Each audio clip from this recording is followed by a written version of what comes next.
Hello hello hello, क्या हाल चाल, क्या हाल चाल, क्या हाल चाल। ऑडियो एंड वीडियो क्लियर है तो प्लीज एक बार थम्स अप कर दीजिए। ऑडियो एंड वीडियो क्लियर है तो प्लीज एक बार थम्स अप कर दीजिए।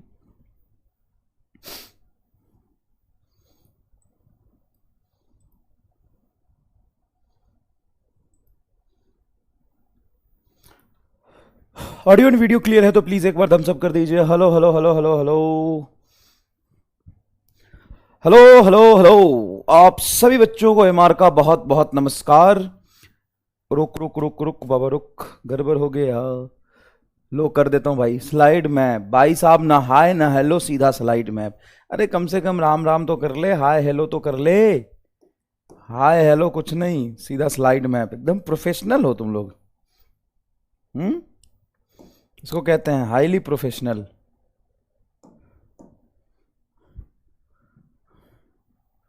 कोई हाय हेलो नहीं, सीधा स्लाइड मैप। काम की बातें करते हैं अपन। हाय हेलो तो कर ले। चलिए, तो आप सभी बच्चों को एमआर का बहुत बहुत नमस्कार। स्वागत है द सुपर एनर्जेटिक लक्ष्य नीट बैच में। आज हम लोग नया चैप्टर स्टार्ट करेंगे, लेकिन पीछे वाले का थोड़ा सा पार्ट रह रहा है, उसको कंप्लीट करके ही हम आगे वाले चैप्टर पे जाएंगे। तो आज हम लोग बेसिकली क्या पढ़ने वाले हैं, म्यूचुअल इंडक्टेंस का केस कंटिन्यू करेंगे। म्यूचुअल इंडक्टेंस, इंडक्टेंस, फिर difference between AC and DC current समझेंगे। Difference between AC and DC current समझेंगे। फिर हम लोग आरएमएस करंट, एवरेज करंट के बीच में डेफिनेशन उसका और रिलेशन समझेंगे। ठीक है भाई,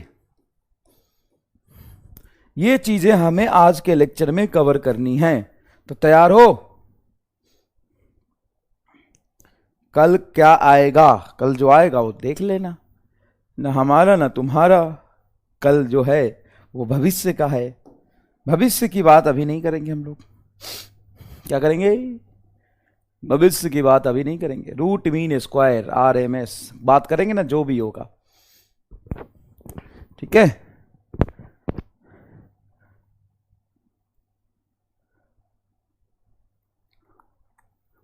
चलिए तो शुरू करते हैं कार्यक्रम। सबसे पहले म्यूचुअल इंडक्टेंस समझते हैं क्या है। क्या मैंने आपको म्यूचुअल इंडक्टेंस समझाया था थोड़ा?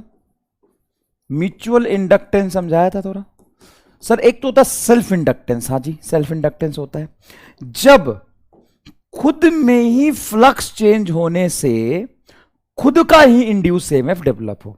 मतलब खुद के अंदर फ्लक्स चेंज करके अपने अंदर ही इंड्यूस ईएमएफ डेवलप करता है। जैसे हम यहां लिखते हैं फाई बराबर एल आई, तो ये D phi by D T हो जाता है L into D I by D T. और D phi by D T को हम क्या कहते हैं, ईएमएफ कहते हैं। D phi by D T को हम क्या कहते हैं, ईएमएफ कहते हैं। क्लियर है क्या बेटा? हाँ सर, ये बात तो एकदम क्लियर है, बढ़िया। यहां आइए, अब हम समझते हैं म्यूचुअल इंडक्टेंस क्या होता है। म्यूचुअल इंडक्टेंस, अब एक कॉइल में जब फ्लक्स चेंज होगा, एक कॉइल में करंट फ्लो करेगा, इसके वजह से हम दूसरे कॉइल में फ्लक्स देखेंगे। अब इसमें करंट चेंज होगा तो इसमें फ्लक्स चेंज होगा, और इसमें फ्लक्स चेंज होगा तो इसमें इंड्यूस ईएमएफ आएगा। इसमें करंट नहीं है लेकिन इसमें इंड्यूस ईएमएफ आ जाएगा। जैसे आपका ये कॉइल 1 है, ये कॉइल 2 है, तो कॉइल 2 में करंट है क्या? नहीं। तो फ्लक्स है क्या? हां। किसके वजह से? इसके वजह से। इसके वजह से इसमें फ्लक्स आएगा। जब ये चेंज होगा करंट, तो इसके करंट चेंज होने की वजह से, मतलब इसके वजह से इसमें फ्लक्स चेंज होगा, और जिसमें फ्लक्स चेंज होगा उसमें ईएमएफ आ जाएगा।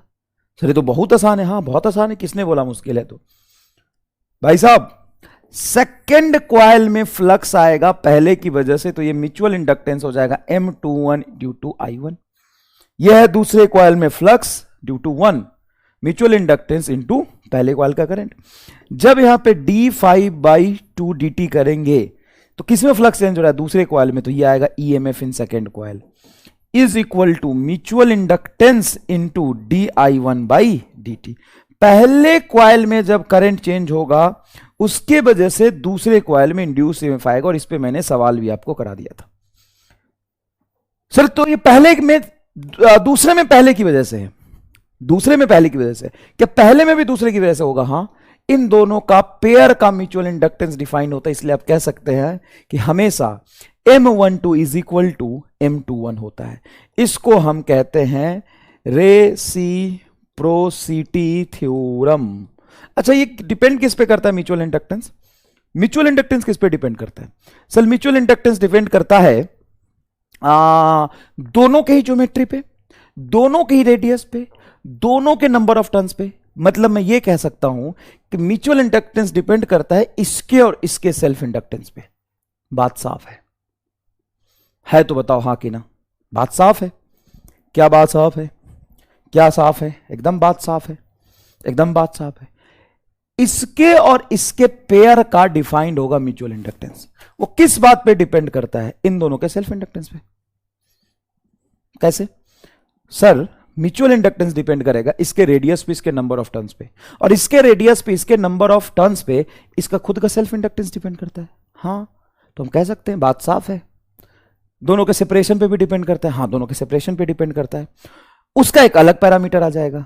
सर ओरिएंटेशन पे भी डिपेंड करता है, उसका एक अलग पैरामीटर आ जाएगा। तो क्या मैं कह सकता हूं कि mutual inductance is directly proportional to L1 L2?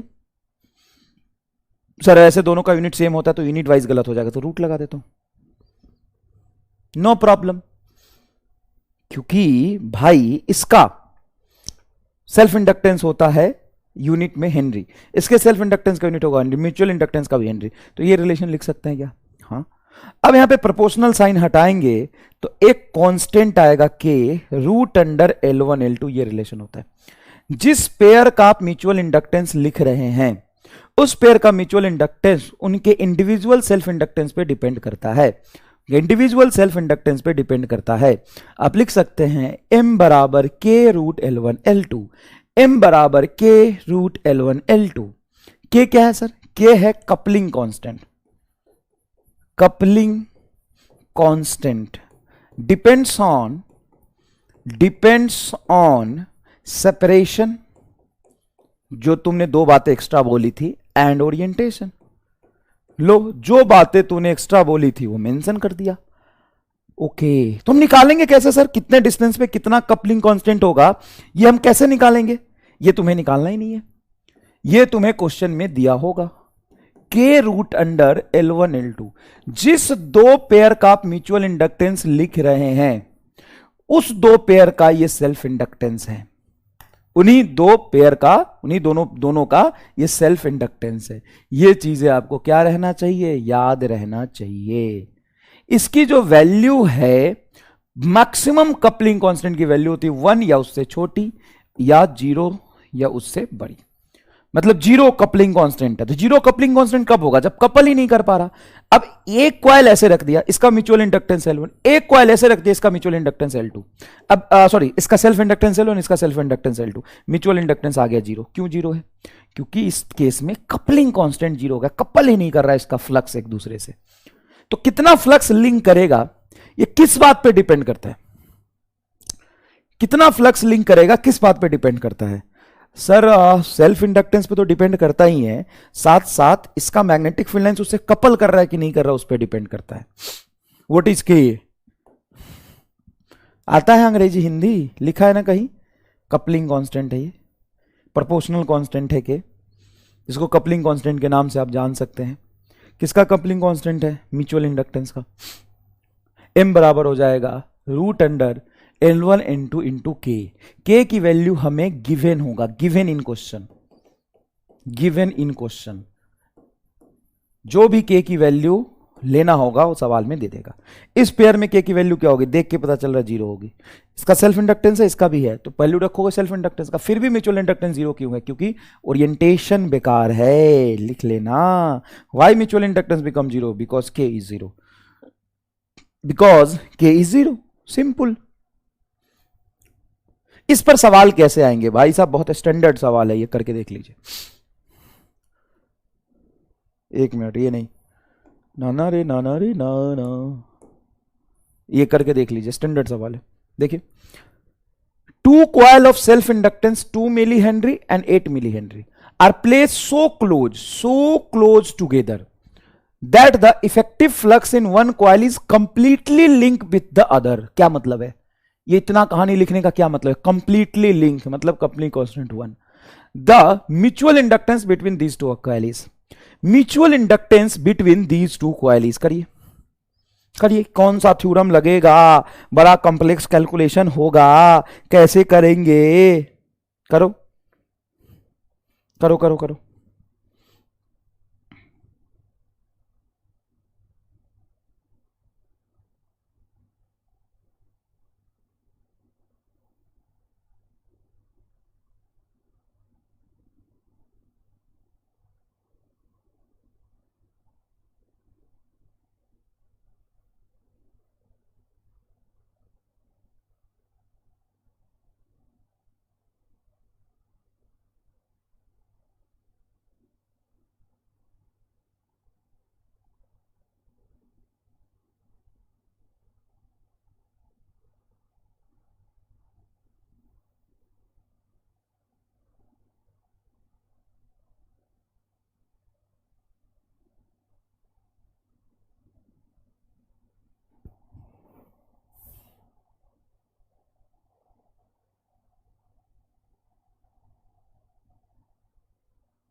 क्या आ रहा?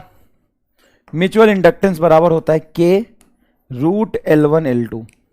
के की वैल्यू 1, कुछ नहीं दिया तो 1 ही मानोगे। अगर बोलता बिल्कुल लिंक नहीं कर रहा तो 0 मानते। 2 गुना 8 रूट अंडर 16 इज 4 हेनरी। ये mutual inductance 4 milli henry. Third 80% लोगों का सही है, बाकी 7% बाकी जोड़ दिया क्या, घटा दिया क्या, क्या किया तुमने इन दोनों को? 2 coil of self inductance 2 millihenry 8 millihenry placed so close to each other, effective flux in a one coil completely linked with the other, then mutual inductance between the coil। ये फॉर्मूला लगाओगे, mutual inductance between the coil। Next देखो, series combination of inductor, series combination of inductor considering mutual inductance, considering mutual inductance। क्या लिखा है? Series combination of inductor considering mutual inductance. मतलब मान लो एक तुम्हारा इंडक्टर है और यहां से एक इंडक्टर ये हमने बना लिया, तो 2 इंडक्टर है, इन दोनों का L1 L2 individual self inductance है और सीरीज में कनेक्ट किया है, तो L इक्विवेलेंट क्या हो जाएगा? L इक्विवेलेंट हो जाएगा L1 प्लस L2।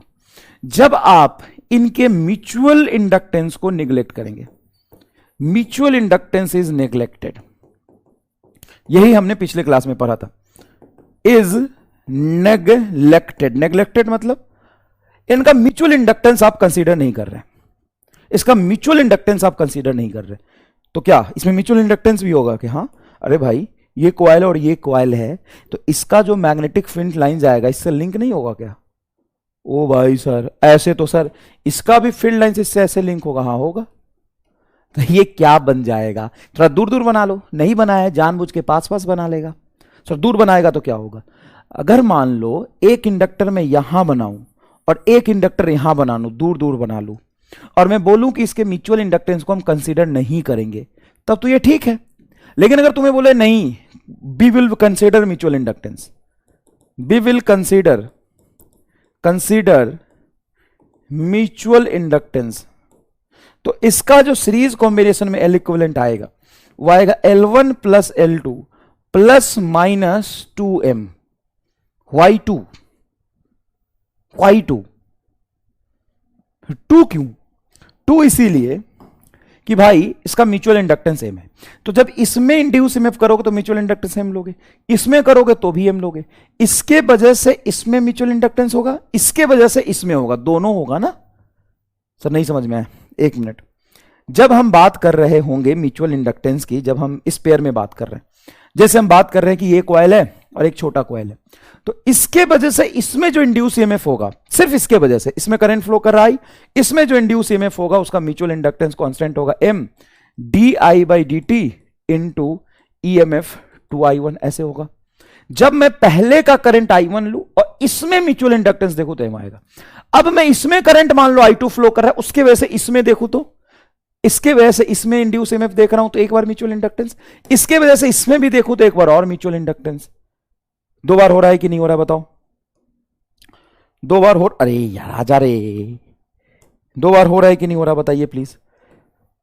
तो भाई यहां पे जो इसका इक्विवेलेंट म्यूचुअल इंडक्टेंस होगा सीरीज कॉम्बिनेशन में, वो होगा L1 plus L2 plus 2M। Sir चलो 2M का रीजन समझ में आ गया, लेकिन प्लस भी और माइनस भी दोनों क्यों? दोनों क्यों? तुमको एक चाहिए, लिख लो एक। तुमको क्या चाहिए बोलो? सर प्लस लो, लो प्लस लो, प्लस लो, बढ़िया। लेकिन ये तभी सही होगा when both flux in both the inductor support each other, मतलब एक ही डायरेक्शन में हो रहा है तो प्लस लेंगे। लेकिन अगर अपोजिट डायरेक्शन में फ्लक्स पास करे, L1 L2 plus sorry minus 2M, link flux link in opposite direction, flux linked in opposite direction, या तो सवाल में तुमको डायरेक्ट लिखा होगा, नहीं तो डायग्राम बनाया होगा। डायग्राम कैसा? देखो ये इंडक्टर है और फिर ये इंडक्टर शुरू हो गया, इसमें इंडक्टेंस L1 L2 है, तो L इक्विवेलेंट आएगा L1 plus L2 plus 2M। लेकिन अगर ऐसा है, ऐसा बनाया, ध्यान से देखियो, नीचे ले गया और ऐसे शुरू किया, सर इस दोनों में क्या फर्क पड़ेगा? फर्क पड़ेगा मैग्नेटिक फील्ड का। जैसे मान लो कि यहां पे करंट तुम्हारा ऐसे आया, पहले नीचे गया फिर ऊपर गया, तो मैग्नेटिक फील्ड लाइन ऐसे बनेगा, इस लाइन पे बनेगा।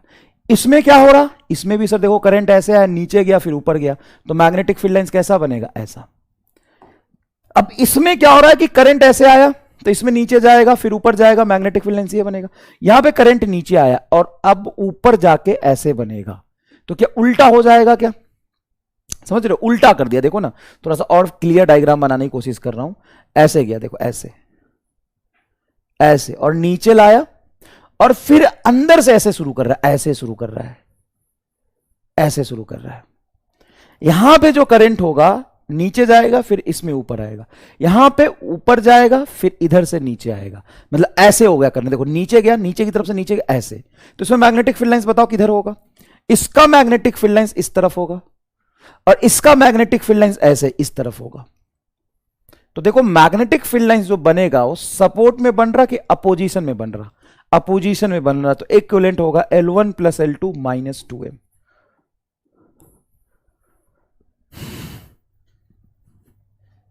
और कई बार तो लिखा होगा, क्लियरली लिखा होगा, flux link in a same direction, flux linked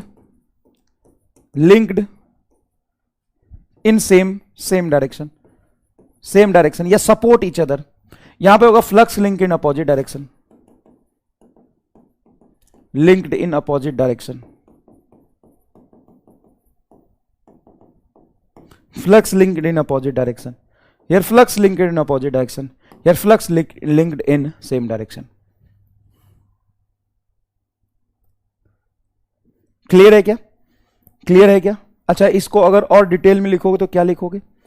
L equivalent is equal to L1 plus L2 plus root under L1 L2 into 2। Two है, टू को कुछ नहीं कर रहा भाई, 2 है। M को क्या लिख सकता हूं सर? K भी आएगा, हाँ, तो K root under L1 L2 ये लिख सकते हैं। अरे M की वैल्यू तो हम जानते हैं ना, M बराबर होता है K root L1 L2, M बराबर होता है K root L1 L2। Sir सवाल कैसा आएगा? ये रहा सवाल, मेरा सवाल नहीं, ये रहा सवाल, पढ़ो कैसा आएगा? ऐसा ये रहा सवाल, करो ना, देखो ना, सवाल चाहिए था। The coefficient of self inductance of two inductor coils are 20 milli henry and 40 milli henry. Coefficient of self inductance, L1 is 20 milli henry and L2 is 40 milli henry. ये रहा आपका self inductance. If the coils are connected in a series so as to support each other, and the resultant inductance is 80 millihenry, एक minute, coils are connected in series so that support each other। अब बोलता हूं, तुम ही बताओ support each other में क्या होगा। तो L इक्विवेलेंट बराबर होगा L1 L2 plus 2k root under L1 L2। ठीक है, L इक्विवेलेंट कितना दिया है, रिजल्टेंट इंडक्टेंस 80 मिली हेनरी बराबर L1 है 20 और ये है तुम्हारा 40 प्लस क्या पूछा है, resultant then value of mutual inductance between the. अच्छा म्यूचुअल इंडक्टेंस पूछा है तो इतना क्यों कर रहे हो, 2m रख दो। तो 40 और 20 60, 80 माइनस 60 बराबर 2m, तो 20 बराबर 2m, m बराबर 10 मिली हेनरी। ऐसा सवाल आएंगे। और यहां पे सपोर्ट के जगह पे अपोज ईच अदर होता तो यहां पे -2m आ जाता। अब बताओ ये कंसेप्चुअली स्ट्रांग है कि बस हमें बायोलॉजी का पावर दिखाना है, हमें इसको याद रखना है और इस पे डायरेक्ट सवाल आएंगे, फटाफट हम लोग कर लेंगे।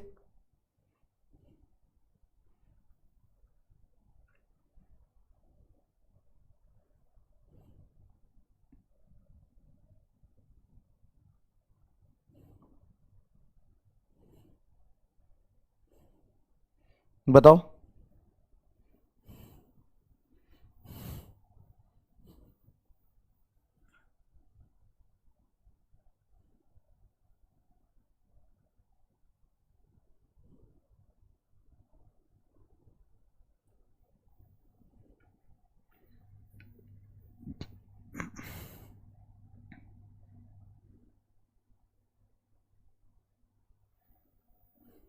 क्या प्रिंटिंग मिस्टेक, 10 आंसर है 10 टिक किया। ऐसे बोलो कि सर आपने टिक ऊपर किया थोड़ा नीचे दिख रहा है, वो तुम्हारी गलती है, मेरी क्या गलती है, दिख तुमको नीचे रहा तो मैं क्या करूं। You are looking very downward, you are very down market, that's why your visual angle is very downward. See the question and do this. The equivalent inductance of the two inductor is 2.4 Henry. Equivalent inductance of the two inductor is 2.4 Henry when connected in a parallel. अच्छा parallel में connected है and 10 henry when connected in a series. The difference between two inductances, difference between two inductance मतलब L1 minus L2 पूछा है। Neglecting mutual inductance between the coil, mutual inductance between the coil को क्या करना है, neglect करना है। चलिए पूरे 90 सेकेंड का आपको समय देते, 1.5 मिनट का, फटाफट करिए इसको। पूरे 1.5 मिनट का मैंने आपको समय दिया है, फटाफट करिए। I am coming.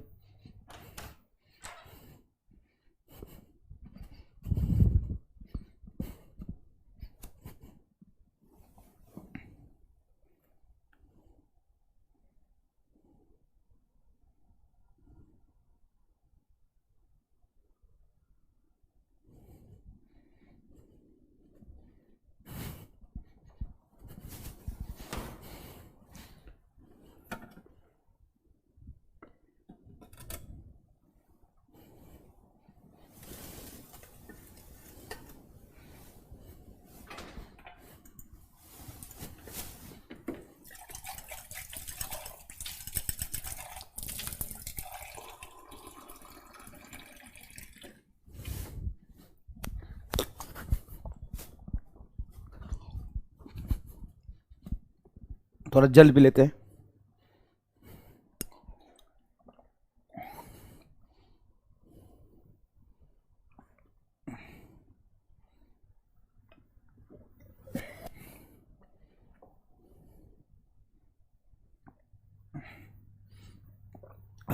बताइए भी होगा, अरे कैसे होगा। तो equivalent inductance two inductance is इतना नहीं व्हेन कनेक्टेड इन पैरेलल, तो पैरेलल में होता है L1 L2 बटा L1 plus L2। Mutual inductance कहीं भी नहीं लेना, बराबर 2.4 and when connected in a parallel and इतना व्हेन कनेक्टेड इन सीरीज।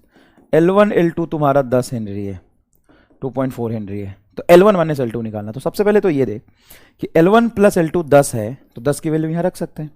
तो ये हो जाएगा L1 L2 बटा 10 इज इक्वल टू 2.4, ये इससे मल्टीप्लाई हो जाएगा तो L1 L2 की वैल्यू आ जाएगी 24।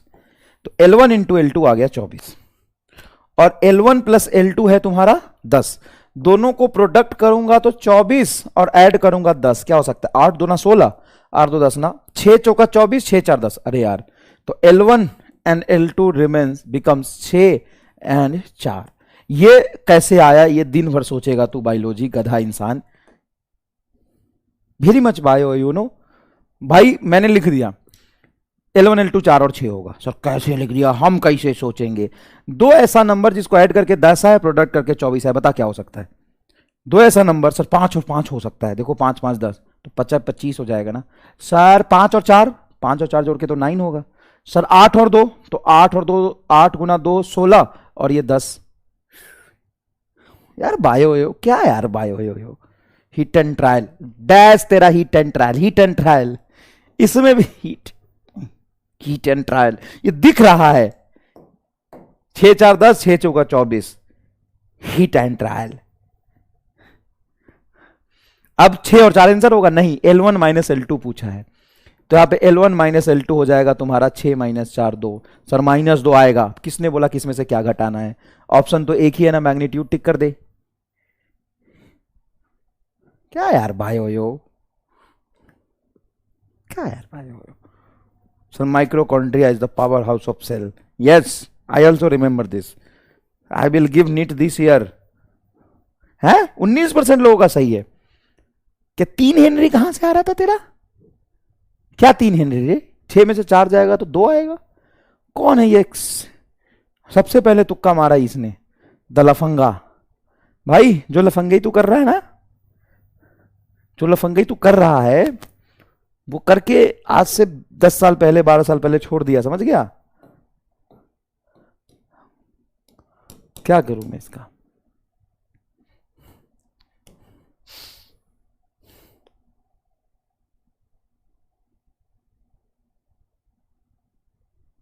सच में मैंने बेकार से क्वाड्रेटिक से किया, ये तो सिंपल है। क्वाड्रेटिक से किया भाई खराब। क्वाड्रेटिक का स्पेलिंग आता है? क्वाड्रेटिक का स्पेलिंग आता है जो क्वाड्रेटिक से तू करेगा? डायरेक्शन नहीं निकालना, वैसे ही सपोर्ट ईच अदर अपोज इधर सवाल में दिया होगा। बुक कल ही ऑर्डर के लिए अभी लो जाएगा क्या? तो कल पता चलेगा। क्या हम लोग यहां से स्टार्ट कर सकते हैं? नहीं, आप लोग घर से स्टार्ट कर सकते हैं। पिछला चैप्टर का बैकलॉग है, पिछला चैप्टर करिए।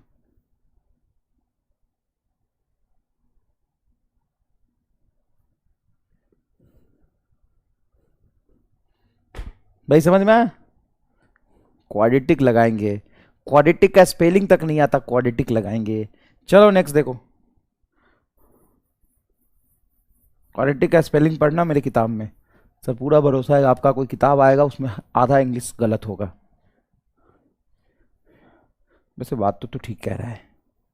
I will work hard on my English. देखो ये सोलेनॉइड है, ठीक है? ये थोड़ा सा टॉपिक एनसीईआरटी में दिया हुआ है इसलिए कि समझा देता हूं, ये समझा देता हूं। ये सोलेनॉइड है, ठीक है? इसमें करंट आ रहा है आई ऐसे। N1 is the number of turns in one coil. ये फर्स्ट कॉइल है, फर्स्ट कॉइल है, इसमें नंबर ऑफ टर्न तुम्हारा दिया हुआ है N1। N2 is the number of turn in other coil. Other coil कहां है? ये रहा अदर कॉइल। ये छोटू सा कॉइल बनाया है सर आपने, हाँ यहां से यहां तक ये कॉइल बनाया मैंने। ए इज द, एक काम करता हूं ना, इस पूरे को मिटाओ यार, पूरा इंफॉर्मेशन मैं लिखता हूं, रुको, पूरा इंफॉर्मेशन मैं लिखता हूं। ऊपर वाला जो बड़ा सा कॉइल दिख रहा है ना, इस बड़े से कॉइल का लेंथ है L1, एरिया है A1 cross section area, number of turns है N1, number of turns per unit length है स्मॉल n1। और जो छोटू सा कॉइल आपको दिख रहा है ये, इसका लेंथ है L2, नंबर ऑफ टर्न्स है N2, टोटल टर्न्स है कैपिटल N2 और एरिया है A2। एरिया क्या है? A2।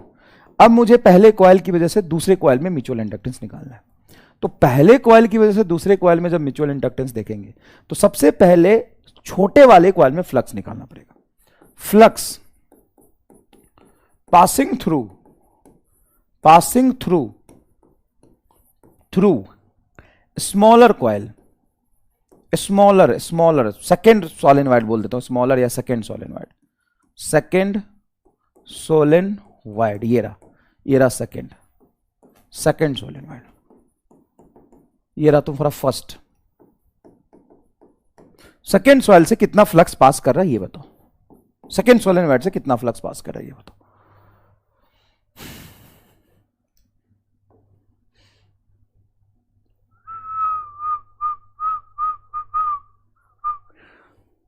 बुक का नाम है ए मास्टर लगा जाला तो लाइव झिंगा लाला।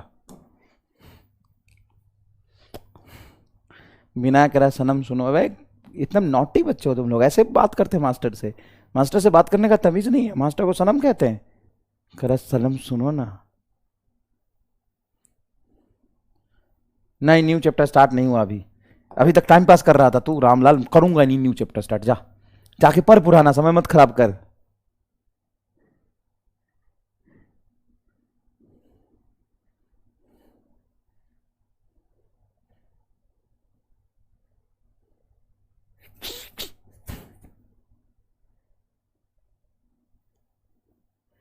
क्या मेरे नोटी सनम जी कह रहा मेरे नोटी सनम जी कि क्या माहौल बना के रखा हुआ है तुमने क्लास का। I don't like it, very cheap. You all people are very middle class cheap people, down market middle class cheap people.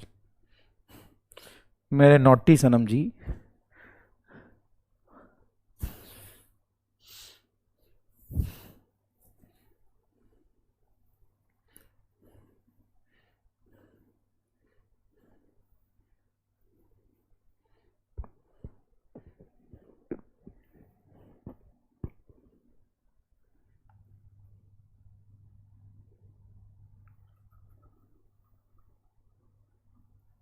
बता यहाँ पे फ्लक्स कितना जाएगा। अभी सबको पकड़ के मारूंगा यहीं पे ना, लिटा लिटा के, तब समझ में आएगा।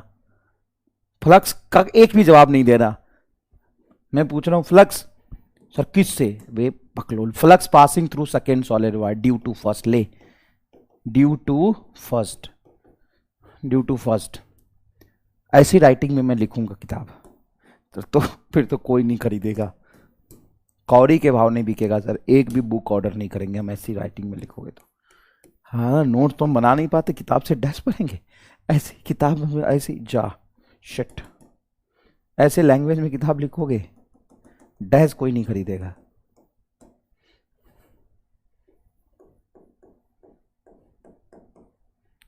Flux passing through second solenoid due to first. देखो इधर, तो फ्लक्स जब लिखोगे, फ्लक्स होता है मैग्नेटिक फील्ड इनटू एरिया, यही तो फ्लक्स का डेफिनेशन है। अब सेकेंड कॉइल से लिख रहे हो ड्यू टू फर्स्ट, तो फर्स्ट का मैग्नेटिक फील्ड सेकेंड का एरिया। फर्स्ट का मैग्नेटिक फील्ड हो जाएगा म्यू नॉट N1 इंटू आई, ये मैग्नेटिक फील्ड होगा म्यू नॉट N1 आई। सिंपल है, म्यू नॉट N1 आई, ठीक है। और एरिया तो हमें इस सोलेनोइड से लिखना है, तो इसका एरिया लिखेंगे। इसका एरिया कितना होगा, इसका एरिया होगा बेटा, ध्यान सुनिएगा, एरिया A2, लेकिन एरिया A2 कितने टन्स का, एक टन्स का एरिया A2 है ना, ऐसे से कितने टन्स है, कैपिटल N2 टन्स है, तो N2 से मल्टीप्लाई कर देंगे, ठीक है सर। तो ये आ जाएगा mu naught N1 A2 N2 into आई, ये आ गया आपका म्यूचुअल इंडक्टेंस। अब यहां पे N2 को मैं क्या लिख सकता हूं, इस N2 को, N2 होता है टोटल टन्स। टोटल टन्स कहां से कहां तक ले रहे हैं, यहां से यहां तक ले रहे हैं, तो आप लिख सकते हो small n2 into L2, small n2 into L2 ले सकते हो, ठीक है सर। तो म्यू नॉट N1, N2 को लिखूंगा N2 into L, L2 A2, L2 A2 I, ये आ गया तुम्हारा phi to 1। फाई के फॉर्मूले में करंट को छोड़ के बाकी इन सब को क्या कह सकते हैं, म्यूचुअल इंडक्टेंस।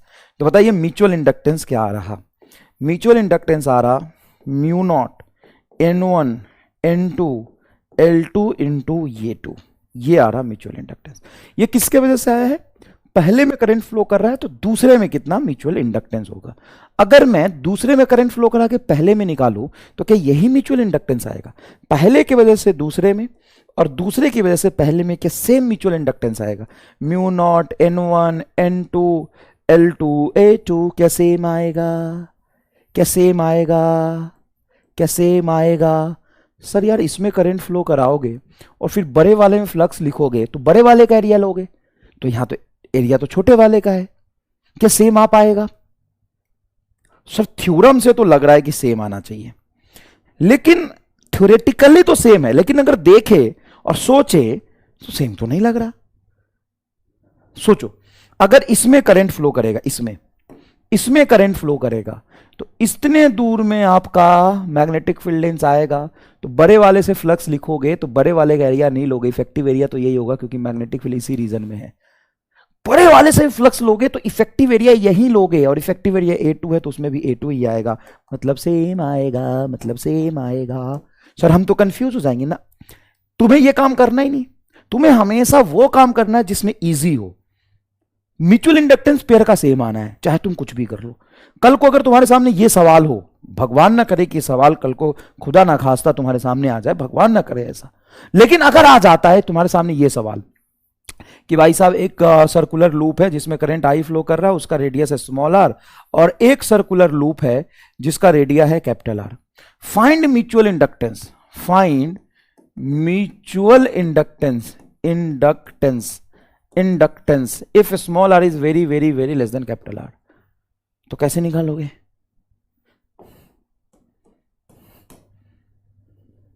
बताओ कैसे करोगे?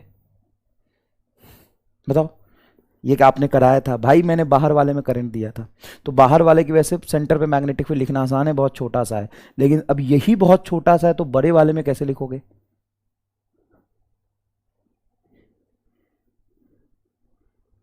बताओ। सर तो क्या करें? Use reciprocity theorem.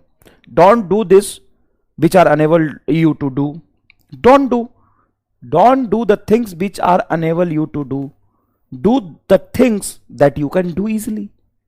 sir what does mean? कहना क्या चाहते हो? कहना चाहते हो कि भाई बड़े वाले में करंट फ्लो करे तो छोटे म्यूचुअल इंडक्टेंस, छोटे से बड़े में सेम ही आना है। हाँ तो डोंट डू छोटे से बड़े का, डू बड़े से छोटे का।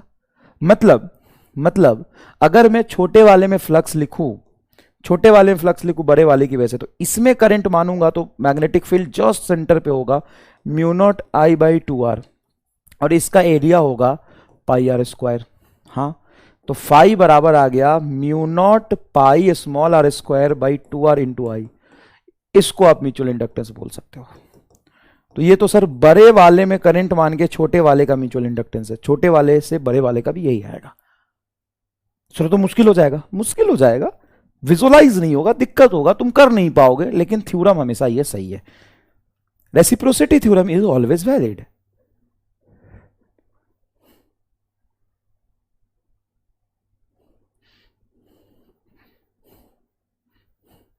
सस्ता इंग्लिश नहीं है, this the English that you can't afford. Middle class cheap इंसान, साइड लो। You are down market middle class people, you can't afford my English, you know, you can't afford my English. कल हम लोग teachers day celebrate करेंगे, Uganda में आ जाना 7 बजे।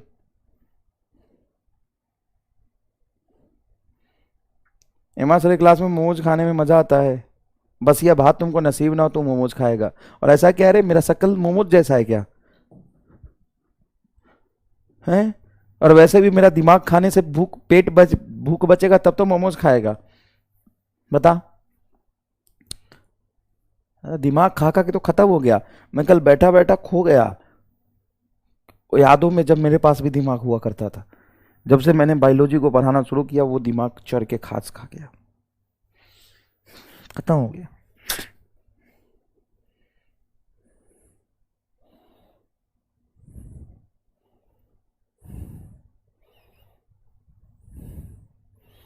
ओ सनम तेरी कसम। सुन, अंदर से बाहर या बाहर से अंदर चलेगा, कोई सा भी एक निकाल ले, जो इजी होगा वो निकाल ले।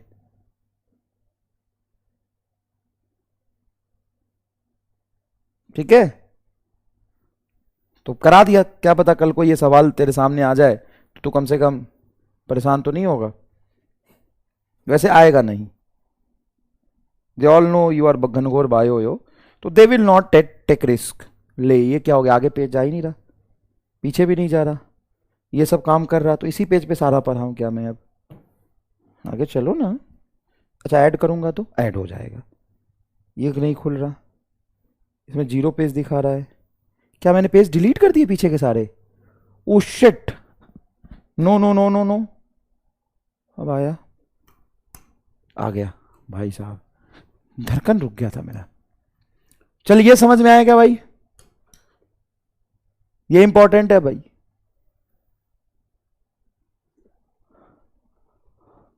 चलो ये सवाल लास्ट है ईएमआई का, इसको कर लेते हैं, फिर अपन नेक्स्ट चैप्टर शुरू करेंगे। ओ भाई समय कितना जल्दी निकल गया यार, shit.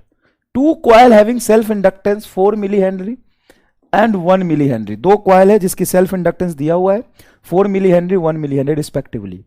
The current in the 2 coils are increases at the same rate, the current in the 2 coils are increases at the same rate, current in the 2 coils are increases at the same rate, मतलब दोनों में rate of change in current same है। Current in the 2 coil increases at the same rate at a certain instant of time, both the coils are given the same power, मतलब दोनों coil में power same दे रहे हैं। If I1 and I2 are the current in the 2 coils at that instant of time respectively, then value of I1 by I2, मतलब ये coil है, connect नहीं किया, दोनों इंडिपेंडेंट है ना, कहां बोला है कि दोनों को सीरीज में या पैरेलल में कहीं लगाए, दोनों इंडिपेंडेंट कॉइल है, दोनों में करंट अलग अलग फ्लो कर रहा है I1 I2, but rate of change in current dI1 by dt और dI2 बाई dt की वैल्यू सेम है, इसकी इंडक्टेंस L1 है L2 सेम। अब बोला है कि द पावर सप्लाई सेम, तो पावर को हम क्या लिखते हैं, I into we, I1 V1 बराबर I2 V2, I1 तो I1 ही रहेगा, V को हम लिख सकते हैं L1 dI1 by dt, I2 तो I2 रहेगा, V2 को लिख सकते हैं L2 dI2 बाई dt। यहां से बेटा ध्यान से देखोगे तो rate of change in current दोनों में सेम था, कैंसिल हो जाएगा, तो I1 I2 को नीचे लो, I2 बराबर L2 बटा L1, ये आ जाएगा, I1 I2 बराबर L2 बटा L1, L2 बताओ कितना, 1 और 4, 1/4, 1/4 इज योर करेक्ट आंसर। सही है क्या भाई, 1/4 सही होगा क्या? ओके, अब आगे चलते हम लोग शुरू करते हैं alternating current, alternating current, alternating current. मान लो कि तुमने होमवर्क नहीं किया और मैं तुमको सजा देने के लिए खड़ा करा दिया, और मैंने तुम्हें बोला कि 440 वोल्ट का झटका दूंगा तुम्हें। अब 440 वोल्ट का 2 ऑप्शन देता हूं मैं तुम्हें, तुम्हारी आखिरी इच्छा पूछता हूं कि 440 वोल्ट का डीसी झटका पसंद करते हो कि एसी झटका पसंद करते हो, बताओ। 440 वोल्ट का तुमको डीसी झटका दूं कि एसी झटका दूं, बताओ, बोलो। 440 वोल्ट का डीसी झटका लेना पसंद करोगे कि एसी लेना पसंद करोगे, बताओ।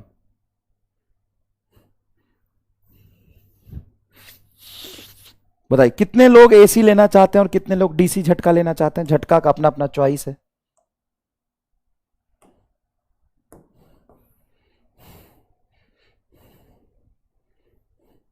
Sir can you teach in Marathi, अबे क्या बोलते हैं मराठी में, बोगला भाला बोका मानुस। ए सी बी डी सी, बताओ। A option A C B D C, 30 second का मात्र पोल दे रहा हूं, कितने लोग एसी पसंद करेंगे, कितने लोग डीसी झटका पसंद करेंगे? मतलब होमवर्क करके कोई नहीं आया ना, सबको झटका चाहिए भाई साहब, बताओ। 440 वोल्ट के झटका कौन सा लोगे, एसी की डीसी?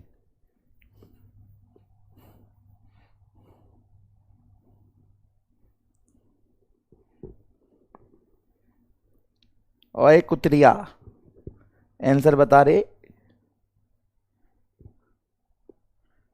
ये कह रहा दोनों झटका लेंगे।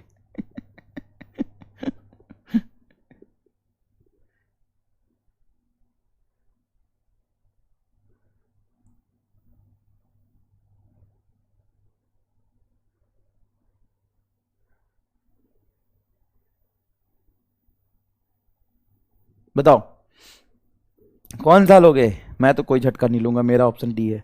बाकी ए और बी देखते हैं। 42% को पसंद है डीसी और 44% को पसंद है एसी। तो भाई मेरे ध्यान से सुनना, ध्यान से समझना, 440 AC is more dangerous, spelling check कर ले रहा, डेंजरस देन 440 वोल्ट डीसी। भाई ये सबसे पहला और सबसे क्यूरियस सवाल है जो जनरली बच्चा कंफ्यूज रहता है, पूछता है कि सर 440 वोल्ट एसी ज्यादा डेंजरस है कि 440 वोल्ट डीसी ज्यादा डेंजरस है? तो भाई जिसको मैं 440 वोल्ट डीसी दूंगा ना वो हल्का सा ऐसे करेगा, और जिसको 440 एसी दूंगा ना वो ऐसे ऐसे झूल जाएगा एकदम। पहली बात। दूसरी बात, 440 वोल्ट एसी ज्यादा डेंजरस इसलिए है कि जब मैं 440 वोल्ट एसी कहता हूं तो एक्चुअल में जो पीक वोल्टेज का झटका मिलेगा तुमको, पीक वोल्टेज का झटका मिलेगा, जो मैक्सिमम वोल्टेज का झटका मिलेगा वो मिलेगा 440√2 वोल्ट। क्यों, कैसे, ये मैं आगे एक्सप्लेन करूंगा। मतलब 440 वोल्ट डीसी मतलब 440 वोल्ट, 440 कहने का मतलब 440, जितना बोलेगा उतना देगा। लेकिन एसी अगर 440 बोल रहा है तो मैक्सिमम 440√2 देगा। सर मतलब ये ठीक आदमी नहीं है, कम दिखा के ज्यादा झटका दे दिया। हाँ, तो याद रखना 440 volt AC is more dangerous than 440 volt DC.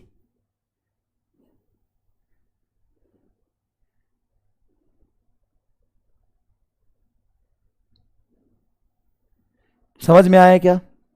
Sir कैसे? वो फील आएगा धीरे धीरे। जितना डीसी जितना कहता है उतना देता है, एसी जितना कहता है उतना नहीं देता, उससे ज्यादा देता है। सर हम आपके छूने से लगे 440 वोल्ट के झटके, कहां से आए सर? अरे कुतरिया पढ़ ले, मराठी में होता है भाई इसका कोई मतलब, अगर गलत निकल रहा हो तो माफ कर देना मुझे। मराठी बल्ले बच्चे बोल रहे थे कि सर ऐसे बोलना आप, इसलिए मैं बोल रहा हूं, बाकी आई एम सॉरी। अब देखो व्हाट इज डीसी वोल्टेज और डीसी करंट? डीसी वोल्टेज और डीसी करंट का क्या मतलब है?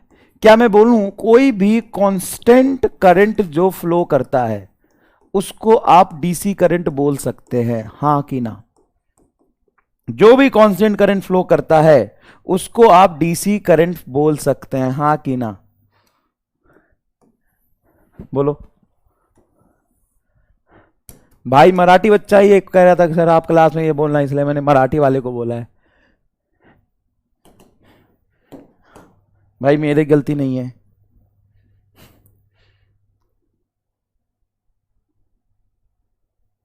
तो ये सही है कि गलत है?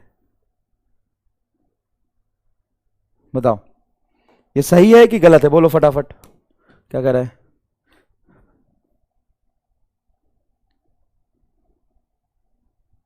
सर फिर तो हम आपको, मुझे क्यों झटका देगा? ये क्या तरीका है रे?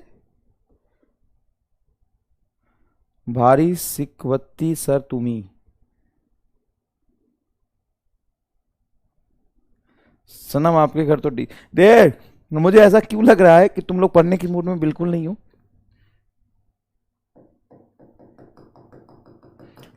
ये गलत है।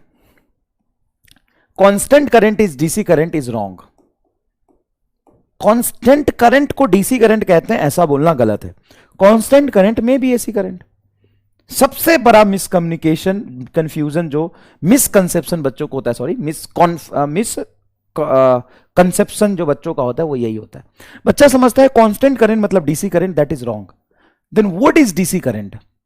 Unidirectional current is DC current. Unidirectional current is DC current. Unidirectional, जो एक डायरेक्शन में बह रहा हो, that may be variable, that may be variable और कांस्टेंट, वेरिएबल और कांस्टेंट। अगर कोई कांस्टेंट मैग्नीट्यूड का होगा तो डीसी होगा, कहना गलत है। वेरिएबल मैग्नीट्यूड का भी डीसी होता है। तो डीसी एसी में फर्क क्या है? डीसी एसी में फर्क है जो करंट एक ही डायरेक्शन में बहता है उसको डीसी कहते हैं। मैग्नीट्यूड कुछ भी होता है। एसी करंट क्या होता है? अब जनरली बच्चे समझते हैं एसी करंट मतलब वेरिएबल करंट, नहीं, बाई डायरेक्शनल। बाई डायरेक्शनल का मतलब होता है दोनों डायरेक्शन में करंट फ्लो करे। By directional current is AC current. By directional current is AC current. Magnitude में भी कांस्टेंट और वेरिएबल, इसका भी मैग्नीट्यूड कांस्टेंट और वेरिएबल हो सकता है। जैसे मैं एग्जांपल से आपको समझाता हूं। जैसे मान लो ये कोई करंट की वैल्यू कांस्टेंट है, ये करंट टाइम के साथ। बताओ ये कैसा करंट है? सर आंख बंद करके, सर डीसी करंट है। डीसी करंट है। अच्छा, यहां पे ये करंट टाइम के साथ ऐसे वेरी कर रहा है। देखो ये टाइम है, ये करंट है और ये टाइम है। बताओ ये कैसा करंट है?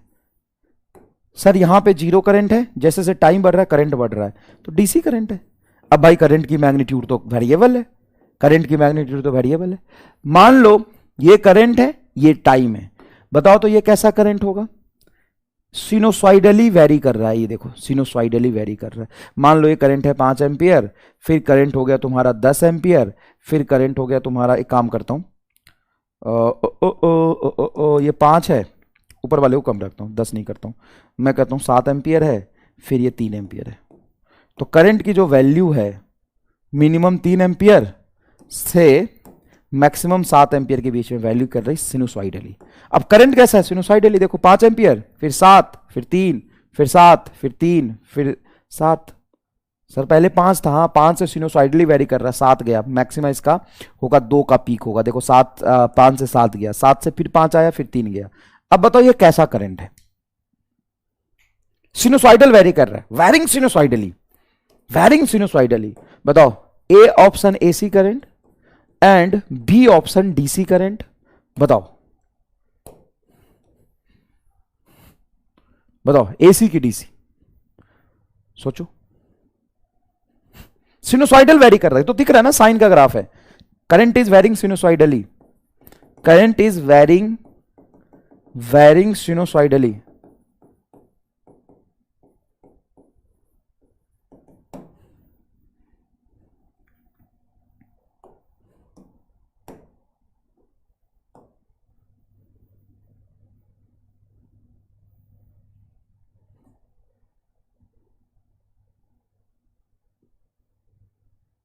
बहुत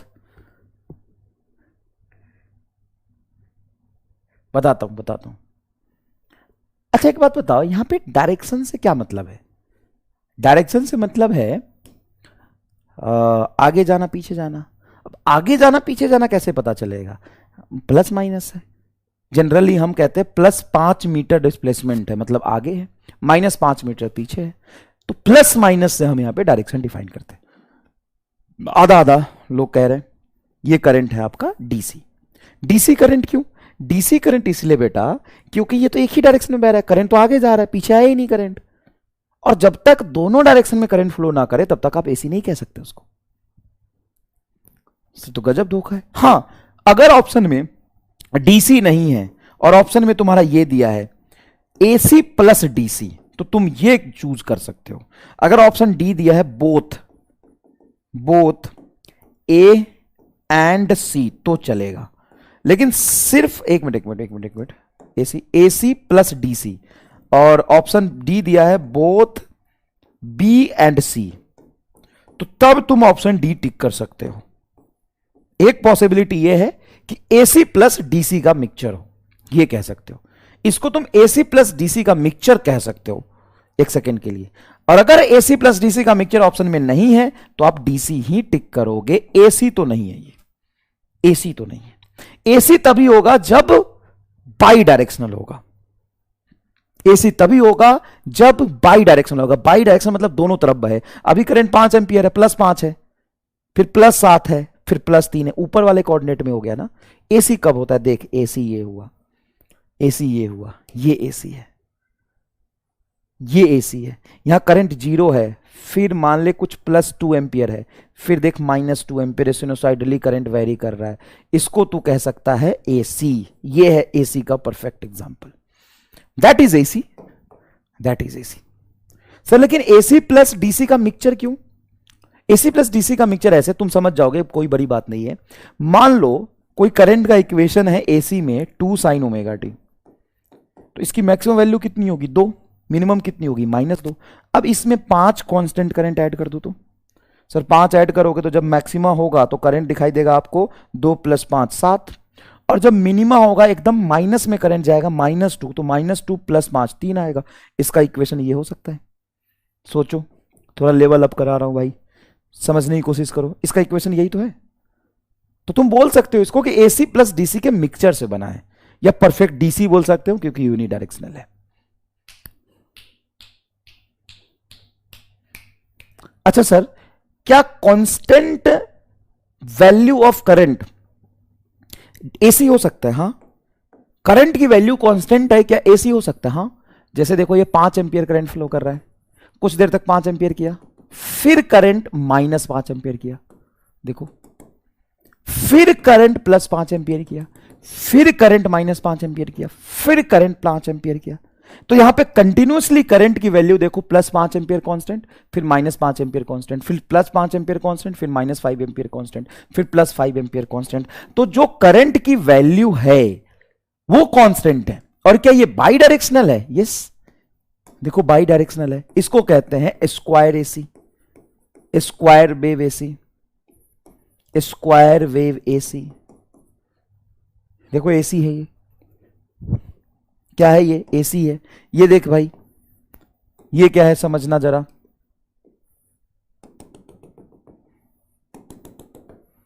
क्या है ये? ये करंट है और ये टाइम है। बताओ कैसा है? AC है कि DC है? सर AC है। कैसा AC है? ट्रायंगुलर AC बोलते हैं इसको, ट्रायंगुलर AC बोलते हैं इसको।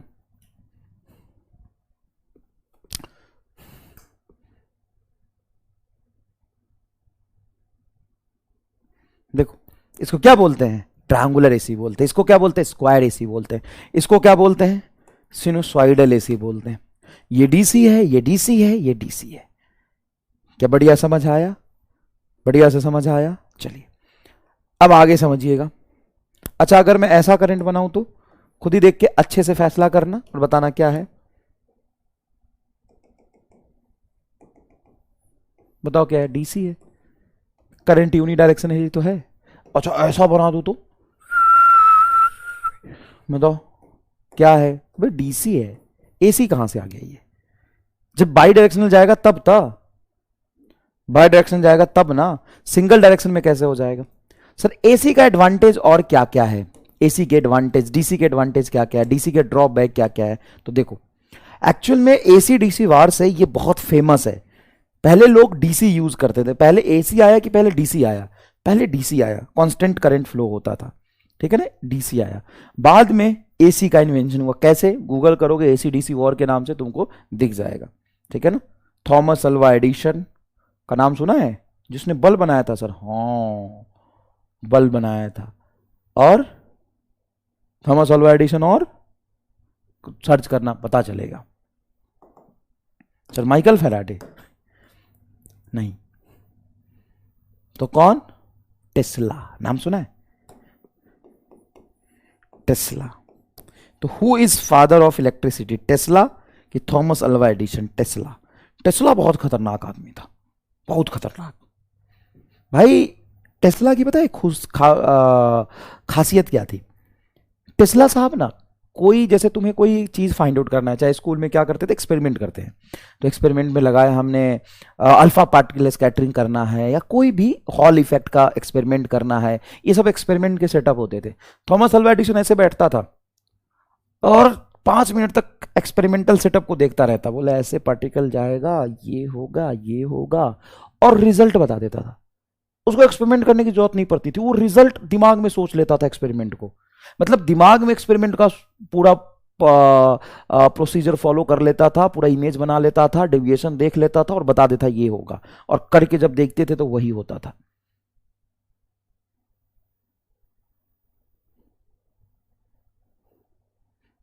खत्म खत्म खत्म खत्म, गजब कतल आदमी थे एकदम टेस्ला साहब, कतल आदमी थे एकदम। मतलब दिमाग में ही चीजें कर लेते थे, दिमाग में किसी सवाल का, किसी थ्योरम का डेरिवेशन कंसेप्ट पूरा इमेजिन कर लेते थे। इमेजिनेशन पावर इतना तगड़ा था ना, इतना तगड़ा था ना, इतना तगड़ा था ना, किसी ने सोची ना होगी कितनी तगड़ा था। गजब आदमी थे भाई साहब, ठीक है। तो डीसी में कुछ दिक्कतें थी। थॉमस अल्वा एडिसन एकदम वो था, मतलब बिजनेसमैन आदमी था, इट्स बिजनेस बिजनेस। तो वो क्या करता था कि जब उसने डीसी, भाई अब खो जाऊंगा कहानी में, तुम गूगल कर लेना तुम्हें मिल जाएगा, तुम बस इतना टाइप करना एसी डीसी वॉर, ठीक है ना, मिल जाएगा। बहुत लंबी और इंटरेस्टिंग कहानी है, लेकिन इतना अपन बात नहीं कर सकते यहां पे। देखो तो डीसी में प्रॉब्लम क्या क्या था। तो सबसे पहली बात, DC can not supply over large distance. DC मतलब वो बैटरी 12 वोल्ट 24 वोल्ट का बैटरी नहीं लगता है, वो होता है डीसी। एक बात बताओ, तुम बैटरी यहां लगा के और 10 किलोमीटर दूर बल्ब जला सकते हो, उसका यहां से वहां तक सप्लाई करोगे तो रास्ते में इतना पावर लॉस हो जाएगा डीसी का कि आप सोच नहीं सकते। तो डीसी सप्लाई लार्ज डिस्टेंस तक नहीं होता है, पावर लॉस हो जाता है maximum. Power loss is maximum in transmission, transmission में पावर लॉस ज्यादा हो जाता है। अच्छा, तीसरी जो सबसे बड़ी बात है, DC supply at a constant voltage. DC constant voltage पे सप्लाई होता है। ये तीन मेजर ड्रॉबैक थे उसके, तीन मेजर ड्रॉबैक थे कि डीसी जो सप्लाई होता है ना कांस्टेंट वोल्टेज पे होता है। तो उसमें दिक्कत क्या, उसमें दिक्कत ये है कि जैसे मान लो तुमको बल्ब यूज करना है 220 पे, फ्रिज चलाना है हाई वोल्टेज पे, मान लो तुमने घर में एक मशीन बिठा लिया, मान लो घर में तुमने एक मशीन बनाया, कुछ जो कारखाना, तुमने एक फैक्ट्री घर में खोल दिया। घर में क्या खोल दिया तूने, फैक्ट्री खोल दिया। अब उसको सप्लाई कितना चाहिए, ज्यादा चाहिए। टीवी, फ्रिज, कूलर, इन सब को अलग अलग वोल्टेज चाहिए होता है। तो एसी बड़े आराम से स्टेप अप स्टेप डाउन हो सकता है, डीसी का वोल्टेज तुम चेंज नहीं कर सकते हो। ट्रांसफार्मर इस चैप्टर में आप पढ़ोगे।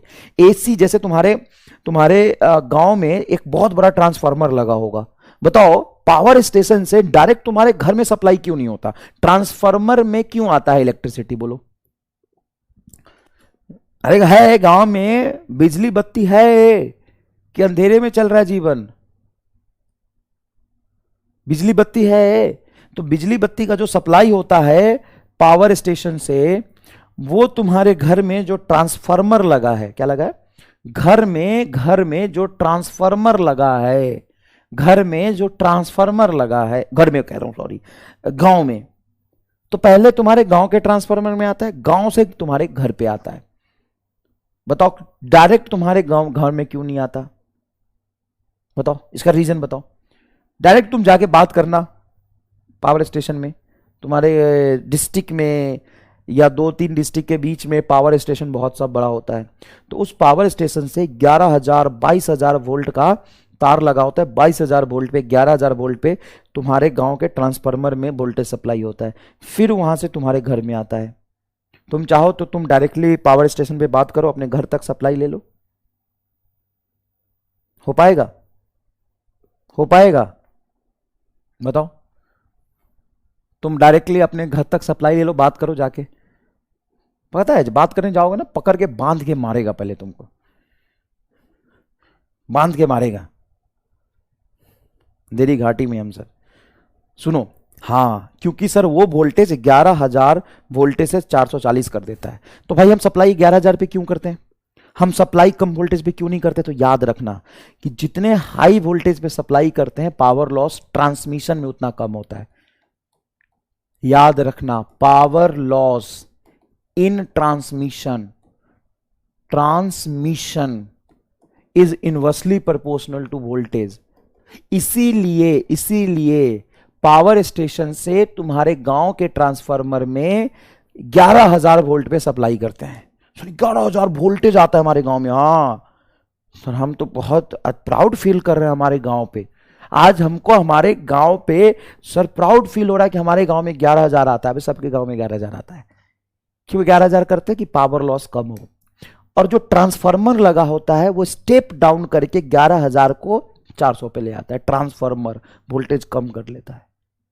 तुम्हारे घर में भी तो ट्रांसफार्मर लगा होता है छोटा सा, जो स्टेबलाइजर के अंदर होता है, जिसमें वोल्टेज अप डाउन कर सकते हैं। ओ, तो ये सारे काम किस में हो सकता है, एसी में। एसी तुम्हारे गांव में आता है। डीसी में हम वोल्टेज अप डाउन नहीं कर सकते। 12 वोल्ट का मतलब 12 वोल्ट, उसको 24 वोल्ट नहीं बना सकते।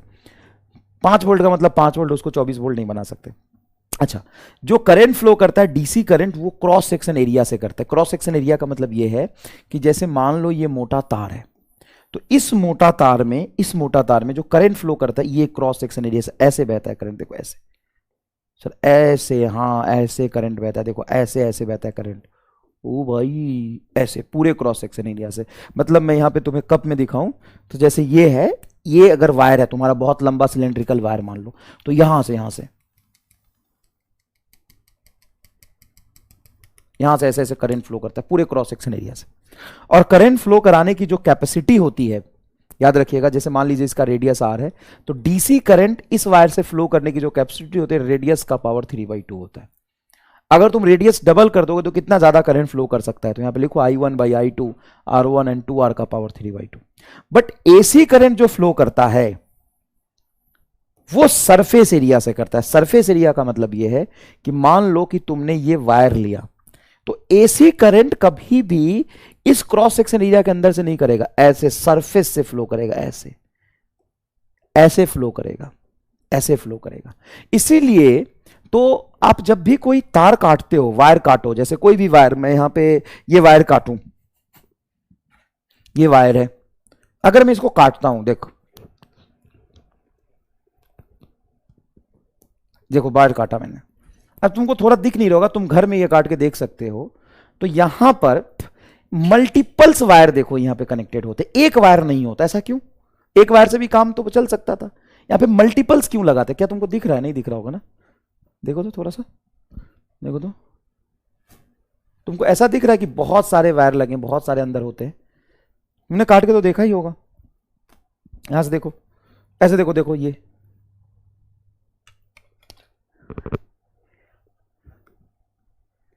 ये देखो, ऐसा क्यों लगा होता है? बताओ सर। मतलब इसको हम मोटा नहीं बनाते हैं, पतला बनाते हैं और फ्री रखते हैं अलग अलग। क्यों? ये एसी करंट है। क्योंकि अगर मैं तुम्हारे पास दो ऑप्शन दूं, एक वायर ऐसा दूं, सिंगल कोटेड वायर, सिंगल मोटा वायर, ऐसा सिंगल वायर ऐसा दूं, और एक मैं इसी वायर के अंदर 10 वायर लगा दूं, ऐसे। एक वायर ये देखो, एक वायर ये देखो, एक वायर ये देखो, एक वायर ये देखो, एक वायर ये देखो, तो ये ए है, ये बी है। तो इसके लिए जो तुम्हारा फ्री सरफेस एरिया वो ये हुआ, ये तुम्हारा फ्री सरफेस एरिया, ये तुम्हारा फ्री सरफेस एरिया, ये तुम्हारा फ्री सरफेस एरिया। तो इससे ऐसे ऐसे करंट फ्लो करेगा। और यहां पे क्या हो गया कि ये पूरा फ्री सरफेस एरिया हो गया पूरा, फिर इसका पूरा, ऐसे ऐसे बहुत सारे वायर इसमें होंगे। तो for AC B is more suitable than A. Multiple coated wire हम लोग एसी के लिए यूज करते हैं। क्यों? क्योंकि सरफेस से करंट फ्लो करता है। अब आता है कि सरफेस का मतलब क्या होता है? सरफेस का मतलब होता है कि जैसे ये है वायर मान लो, ये वायर मान लो, ऐसे वायर मान लो। अब क्या है कि ये क्रॉस सेक्शन खाली होता है, यहां मतलब यहां पे मैटर है लेकिन करंट इससे नहीं फ्लो, करंट ऐसे फ्लो करता है, ऐसे। ये टेस्ला का इमेजिनेशन की बात कर रहे थे, और एक तुम घनघोर बायो तुम्हारे इमेजिनेशन की बात कर रहे थे। देखो कितना जमीन आसमान का फर्क है। तो ये नहीं इमेजिन कर पा रहा कि ऐसे ऐसे लाइन बने होंगे, ऐसे ऐसे करंट फ्लो करेगा पूरे क्रॉस सेक्शन एरिया से, और यहां पे सरफेस से करंट फ्लो करेगा। ये फर्क है एसी और डीसी के फ्लो करने से। अब सवाल आता है कि ऐसा क्यों होता है सर? ऐसा इसलिए होता है कि डीसी करंट तो कांस्टेंट करंट है, तो उससे मैग्नेटिक फील्ड कांस्टेंट आएगा। हाँ, एसी कैसा है? वेरिएबल करंट है, तो मैग्नेटिक फील्ड वेरी करेगा। मैग्नेटिक फील्ड वेरी करेगा तो मैग्नेटिक फ्लक्स चेंज होगा। मैग्नेटिक फ्लक्स चेंज होगा तो उसको करंट को बहने से अपोज करेगा। मतलब अंदर में इसकी रेसिस्टेंस ज्यादा हाई ऑफर करता है, इसलिए करंट सरफेस से फ्लो होता है। ये तुम्हें कहीं लिखने के लिए नहीं पूछा जाएगा, ये कहीं नहीं पूछेगा, लेकिन इसको अगर तुम्हें याद समझना है, लिखना भी है तो लिख सकते हो कि डीसी करंट कांस्टेंट करंट है। करंट कांस्टेंट तो करंट की वजह से मैग्नेटिक फील्ड कांस्टेंट, तो फ्लक्स कांस्टेंट, कोई दिक्कत नहीं। लेकिन एसी करंट है, वेरिएबल करंट है, तो वेरिएबल मैग्नेटिक फील्ड, तो यहां से फ्लक्स वेरिएबल हो जाएगा। फ्लक्स वेरिएबल हो जाएगा तो चेंज इन फ्लक्स को ये खुद ही अपोज करेगा, तो करंट को बहने से रोकेगा। तो अंदर वाले एरिया में रेसिस्टेंस हाई होता है एसी के लिए। एसी के लिए क्या हाई होता है, रेसिस्टेंस हाई होता है, इसलिए करंट सरफेस से फ्लो करता है। बहुत ब्यूटीफुली गुडफुली एक्सप्लेन किया मैंने, very goodfully and beautifully I have explain this all, very beautifully, you get it? Okay sir ठीक है। डिसएडवांटेज एसी का एक ही है। अच्छा, एसी का एक डिसएडवांटेज और है, या एक डीसी का एसी का एडवांटेज और है, AC can not be store. इसीलिए तो सारा झमेला बचा हुआ है। एसी को आप स्टोर करके नहीं रख सकते। जैसे मान लो कि तुम्हारे घर में बिजली बत्ती जाता है, तो तुमने लगाया हुआ है एक चार्जर, एक बैटरी और एक इन्वर्टर। चार्जर क्या करता है, बैटरी को चार्ज करता है, बैटरी क्या है, डीसी। तो एसी से हम बैटरी चार्ज करके डीसी चार्ज करते हैं, और जब बैटरी हमारा चार्ज हो जाता है, करंट चला जाता है, एसी चला जाता है, तो इन्वर्टर क्या करता है, उस डीसी वोल्टेज को एसी में कन्वर्ट करके घर में सप्लाई करता है। इसीलिए ना, क्योंकि हम डीसी एसी को स्टोर नहीं करते। DC can be store, AC can not be store, but DC can be store. ये सोचा था तुमने कभी ऐसा कि घर में, हमारे घर में तो आता है एसी, लेकिन बैटरी जो चार्ज करते हैं वो डीसी करते हैं, तो एसी बैटरी क्यों नहीं है? क्योंकि एसी को आप स्टोर करके नहीं रख सकते। भाई साहब आज कितनी ज्ञान की बातें पता चल रही है, बता। हमको क्या, हम तो बायोलॉजी है, हमको क्या, हम तो बायोलॉजी है, हमारे क्या काम का। ये भी बात ठीक है यार, हमको क्या, हम तो बायोलॉजी है, बता। बोलो बोलो बोलो।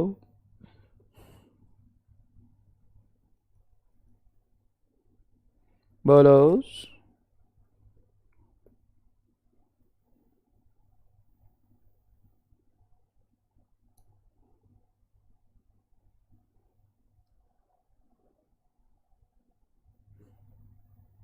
हमको क्या, हम तो बायोलॉजी है।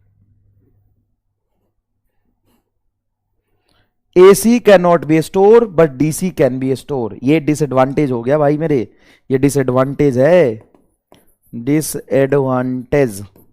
लेकिन इतना बड़ा डिसएडवांटेज नहीं है, सॉल्व हो जाता। दूसरा disadvantage, disadvantage AC the skin effect and corona distance. Corona distance नहीं, कोरोना डिस्चार्ज कोरोना डिस्चार्ज। इलेक्ट्रोस्टैट में थोड़ा सा कोरोना डिस्चार्ज के बारे में नाम लिया था क्या मैंने?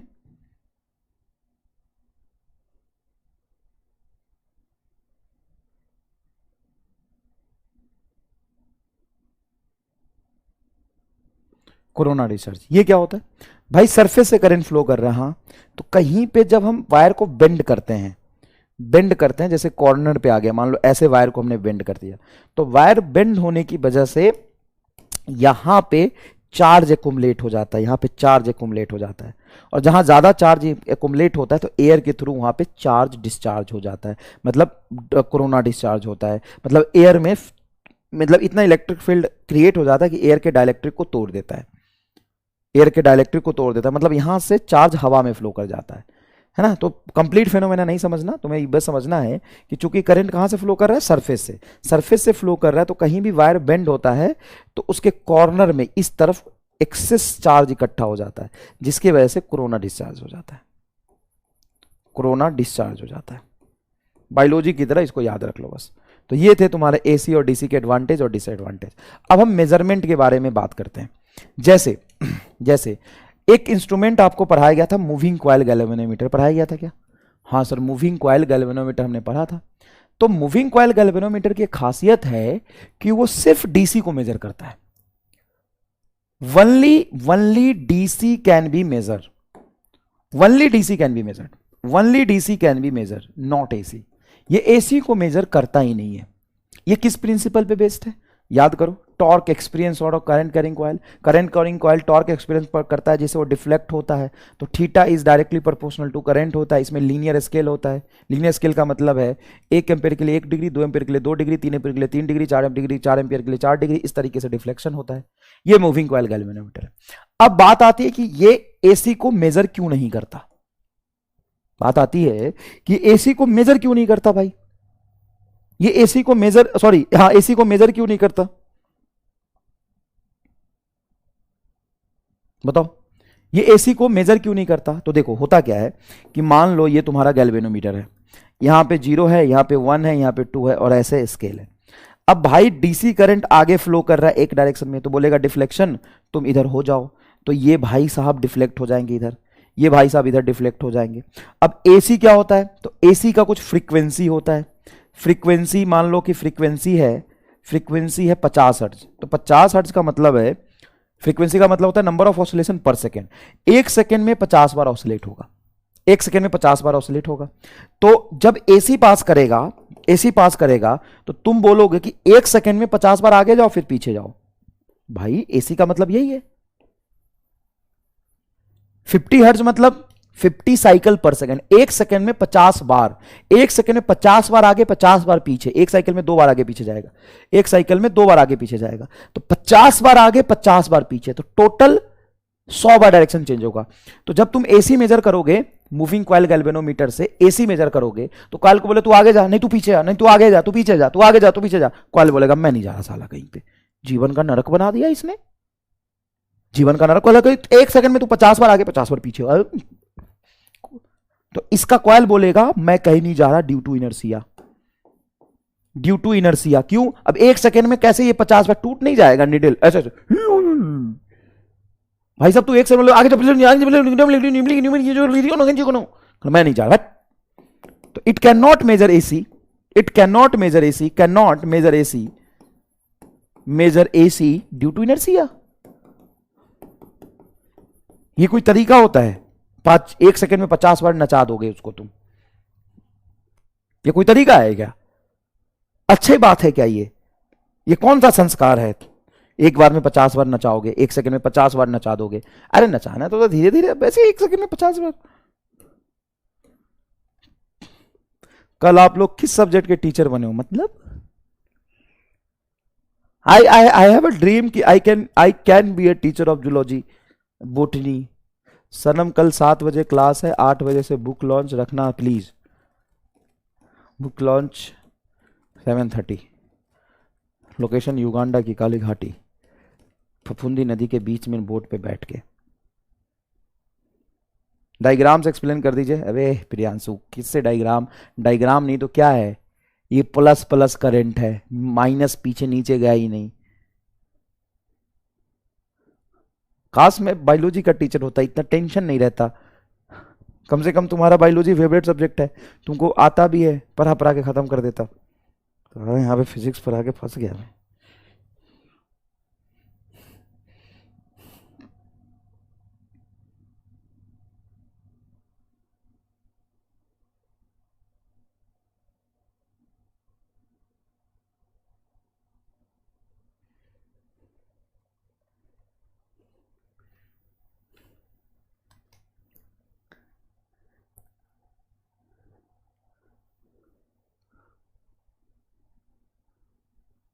झिंगूटा पढ़ा दो। झिंगूटा बायोलॉजी में नहीं हुआ क्या अभी तुम्हारा?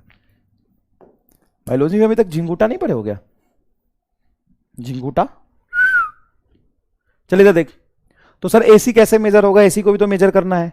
एसी को मेजर करने के लिए हम इंस्ट्रूमेंट यूज करते हैं, that is called hot wire ammeter. That is called hot wire ammeter. ये किस पे बेस्ड है? ये हीट लॉस पे बेस्ड है, based on heat loss, based on heat loss. AC and DC both can be measured. ये AC और DC दोनों को मेजर कर लेता है। हीट लॉस पे बेस्ड है, तो हीट लॉस का फॉर्मूला होता है H बराबर I² RT। तो यहाँ पे deflection is directly proportional to square of the current, इसलिए नॉन लीनियर स्केल बनता है। इसका स्केल नॉन लीनियर क्यों है? इसका स्केल नॉन लीनियर क्यों है?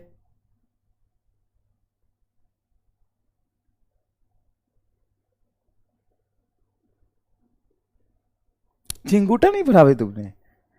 अरे यार, अच्छा मैं पढ़ा दूंगा झिंगूटा। अरे झिंगूटा तो सबसे इंपॉर्टेंट है नीट के लिए। देख इधर, नॉन लीनियर स्केल क्यों? क्योंकि मान लो 1 एम्पियर करंट है तो 1 डिग्री हुआ। अब 2 एम्पियर करंट के लिए कितना डिग्री होगा? तो देखो I² के प्रोपोर्शनल है।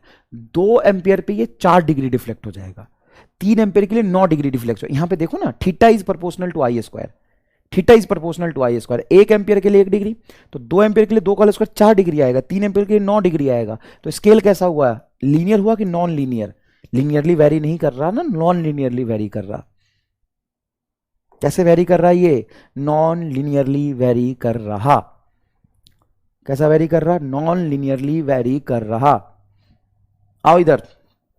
अब सबसे बड़ी बात है कि हम जो मेजर करंट लेते हैं, थोड़ा सा एसएचएम रिवाइज करके आना कल, ठीक है भाई? एसएचएम क्या करके आना? रिवाइज करके आना। जो मेन हमारे घर में सप्लाई आता है वो बेटा सिनुसॉइडल करंट है, ये I बराबर I naught sine omega t. तो जब I बराबर I naught sine omega t current बहेगा, तो इस करंट में ध्यान से देखा जाए तो इस करंट का और टाइम का ग्राफ कुछ ऐसा होगा क्या? सिनुसॉइडल करंट है, हाँ। तो भाई करंट कांस्टेंट है कि वेरिएबल है? सर वेरी कर रहा करंट। जब करंट वेरी कर रहा तो इसमें दो तीन चीजें बहुत इंपॉर्टेंट है। पहली बात, मैक्सिमम करंट कितना हो सकता है? तो मैक्सिमम करंट है आपका आई नॉट, इसको कहेंगे पीक करंट। पीक करंट क्या बेटा? Peak current. मैक्सिमम करंट है आपका आई नॉट। और मिनिमम करंट, तो मिनिमम करंट जीरो बोल सकते हो या माइनस आई नॉट, वैल्यू तो सेम है, डायरेक्शन अपोजिट है। माइनस क्या बता रहा है? डायरेक्शन। तो पीक करंट को क्या बोलोगे तुम? I naught. कई बार एक छोटा सा सवाल पूछ लेते हैं, value of peak to peak current, value of peak to peak current, peak to peak current बताओ तो पीक टू पीक करंट कितना होगा? 2 I naught. Peak to peak ऐसे हो गया ना, पीक टू पीक, ठीक है? तो यहां पे सबसे पहली बात हो गई, मैक्सिमम करंट कितना फ्लो करता है उसको कहते हैं हम पीक करंट। तो पीक करंट की वैल्यू आ गई तुम्हारा आई नॉट। उसके बाद किसी भी इंस्टेंट पे करंट सेम है कि अलग अलग है? सर यहां पे करंट ये है, ये है, ये है, ये है, ये है, ये है। तो किसी इंस्टेंट पे जो करंट फ्लो कर रहा होता है उसको कहते हैं हम इंस्टेंटेनियस करंट। देखो ये आई, तो आई क्या है? किसी इंस्टेंट पे कितना करंट फ्लो कर रहा है। आई नॉट क्या है? पीक करंट कितना है। साइन ओमेगा टी, ओमेगा क्या होता है? करंट की एंगुलर फ्रीक्वेंसी, क्योंकि ये सिनुसाइडली वेरी कर रहा है। ये पीक पर जा रहा है, फिर मीन आ रहा है, फिर निगेटिव जा रहा है, ऐसे ऐसे वेरी कर रहा है, ऑसिलेट कर रहा है। तो ऑसिलेशन कहा है तो एंगुलर फ्रीक्वेंसी भी होगा। जिस ओमेगा को हम लिख सकते हैं, ओमेगा को हम लिख सकते हैं 2 पाई एफ। एफ है तुम्हारा फ्रीक्वेंसी और ओमेगा है बेटा एंगुलर फ्रीक्वेंसी। फाई ये इनिशियल फेज, मतलब इनिशियली करंट क्या था। अगर इनिशियली करंट जीरो है तो यहां पे फेज क्या हो जाएगा? जीरो। अगर इनिशियली करंट पीक से स्टार्ट किया तो कहां से स्टार्ट कर रहे हो वो। अब यहां पे दो पैरामीटर और इंपॉर्टेंट निकल के आता है कि भाई अलग अलग समय पे अलग अलग करंट है। इंस्टेंटेनियस करंट आई अलग अलग है, पीक करंट आई नॉट। तो ऑन एन एवरेज करंट क्या होगा? यहां पे निकल के आता है कि एवरेज करंट क्या होगा? एक एवरेज करंट। तो एवरेज करंट, किसी भी चीज का एवरेज निकालोगे, एक डब्बा कंसेप्ट में बताता हूं हमेशा, तुम्हें किसी भी चीज का एवरेज निकालना हो उसको इंस्टेंटेनियस, उसके इंस्टेंटेनियस का इंटीग्रेशन करो बटा इंटीग्रेशन ऑफ dt, ये होता है एवरेज। सर एवरेज करंट तो आपने पढ़ाया था delta Q by delta T, वहां पे ये भी तो बताया था कि डेल्टा क्यू को आई डी टी लिख सकते हैं और डेल्टा टी को इंटीग्रेशन ऑफ डी टी लिख सकते हैं। हाँ, तो भाई एवरेज करंट होता है delta Q by delta T, delta Q को हम लिख सकते हैं आई इंटू डी टी। तो ये आपके एवरेज करंट का डेफिनेशन है। क्या है बेटा? एवरेज करंट का डेफिनेशन है। I average is equal to होगा integration of I into d t divided by integration of d T.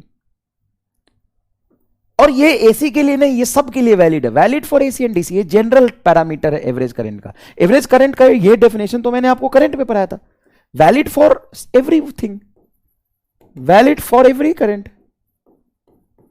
Every current. अगर मान लो करंट कांस्टेंट है तो भी वैलिड है। अगर मान लो करंट कांस्टेंट है, तुम बोलो कि कांस्टेंट करंट फ्लो कर रहा है, तो बताओ कांस्टेंट करंट फ्लो कर रहा है तो आई एवरेज बराबर, कोई भी चीज कांस्टेंट होता तो इंटीग्रेशन से बाहर लिख सकते हैं, आई बाहर आ जाएगा, अंदर क्या बचेगा? इंटीग्रेशन ऑफ dt बटा नीचे का इंटीग्रेशन ऑफ dt।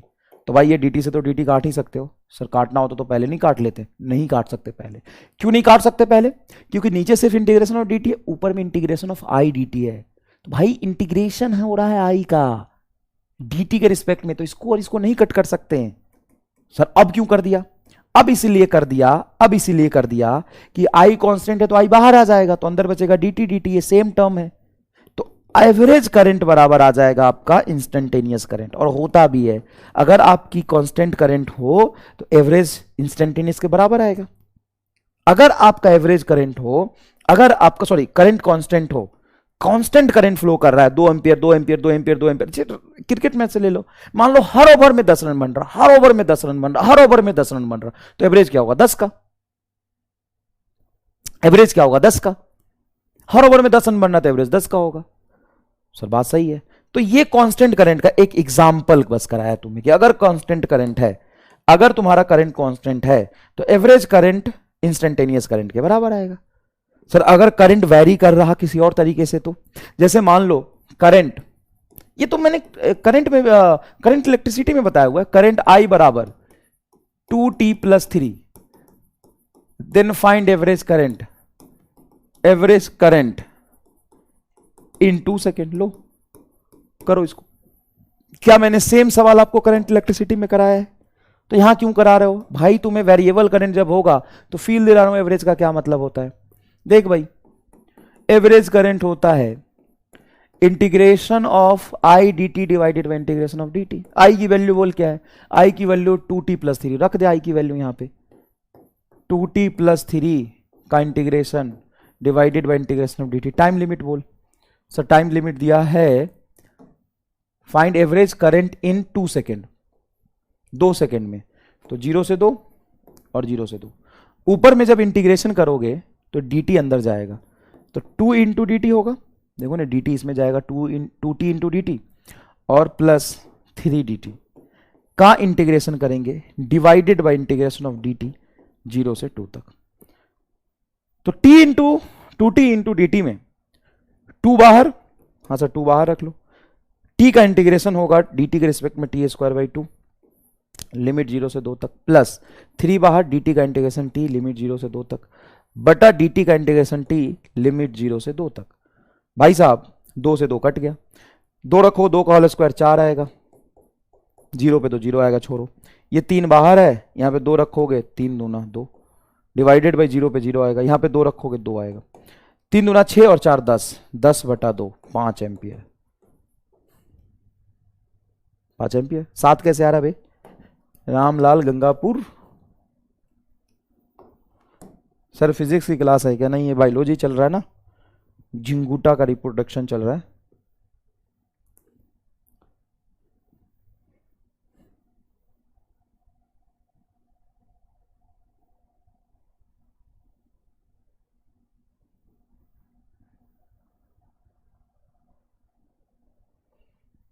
सर जब हमारे घर में एसी करंट की सप्लाई होती है तो हमारे सारे डिवाइस उसी को डीसी में कन्वर्ट करके क्यों यूज करते हैं, डायरेक्ट डीसी ही क्यों यूज नहीं करते हैं? क्या पूछना चाहते हैं भाई? I don't getting you.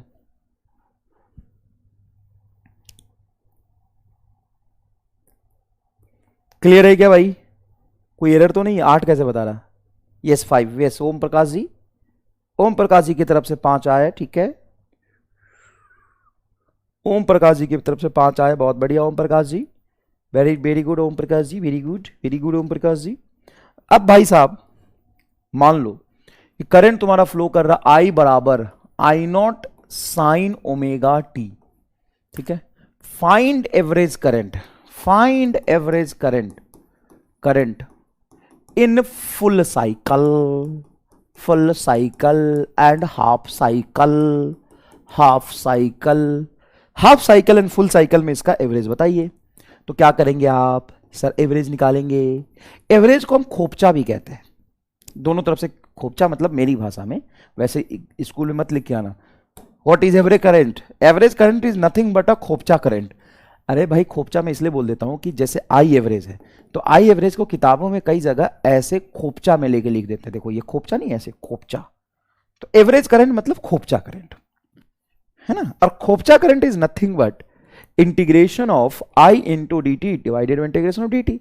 जब भी तुमसे बोले एवरेज करंट निकालो, तुम समझना खोपचा करंट पूछ रहे हैं। खोपचे, खोपचे में ले लो उसको, तो खोपचे में जिसको लोगे उसका integration with respect to d t divided by integration with respect to d t है। आई एम नॉट सही, आई एम वेरी मच सही रे। खोपचा, खोपचा करंट।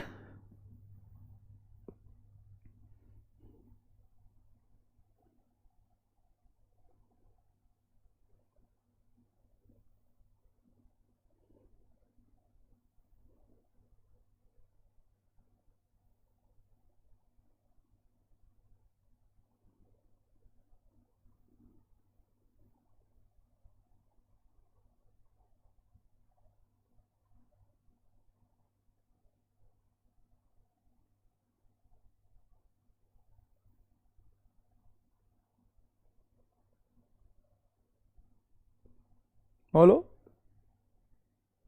खोपचा गारंटी के क्या? कह रहे भूल गए क्या? अबे 18 घंटे पढ़ाने वाला मास्टर रूम है सर, इस बात का घमंड है आपको? हाँ है, पढ़ाया तो है, तू पढ़ के किसी दिन देखना, तू भी करना। 18 घंटे पढ़ाने वाला मास्टर रूम है, एक बार खत्म हो जाऊंगा, खड़ा हो जाऊंगा ना बोर्ड पे, तो सारा सिलेबस खत्म करके दम लूंगा, और गारंटी के साथ हर चैप्टर का, हर टॉपिक का, हर फॉर्मूला, हर फॉर्मूले पे हर सवाल, पूरा PYQ सब खत्म। पंगा मत लेना,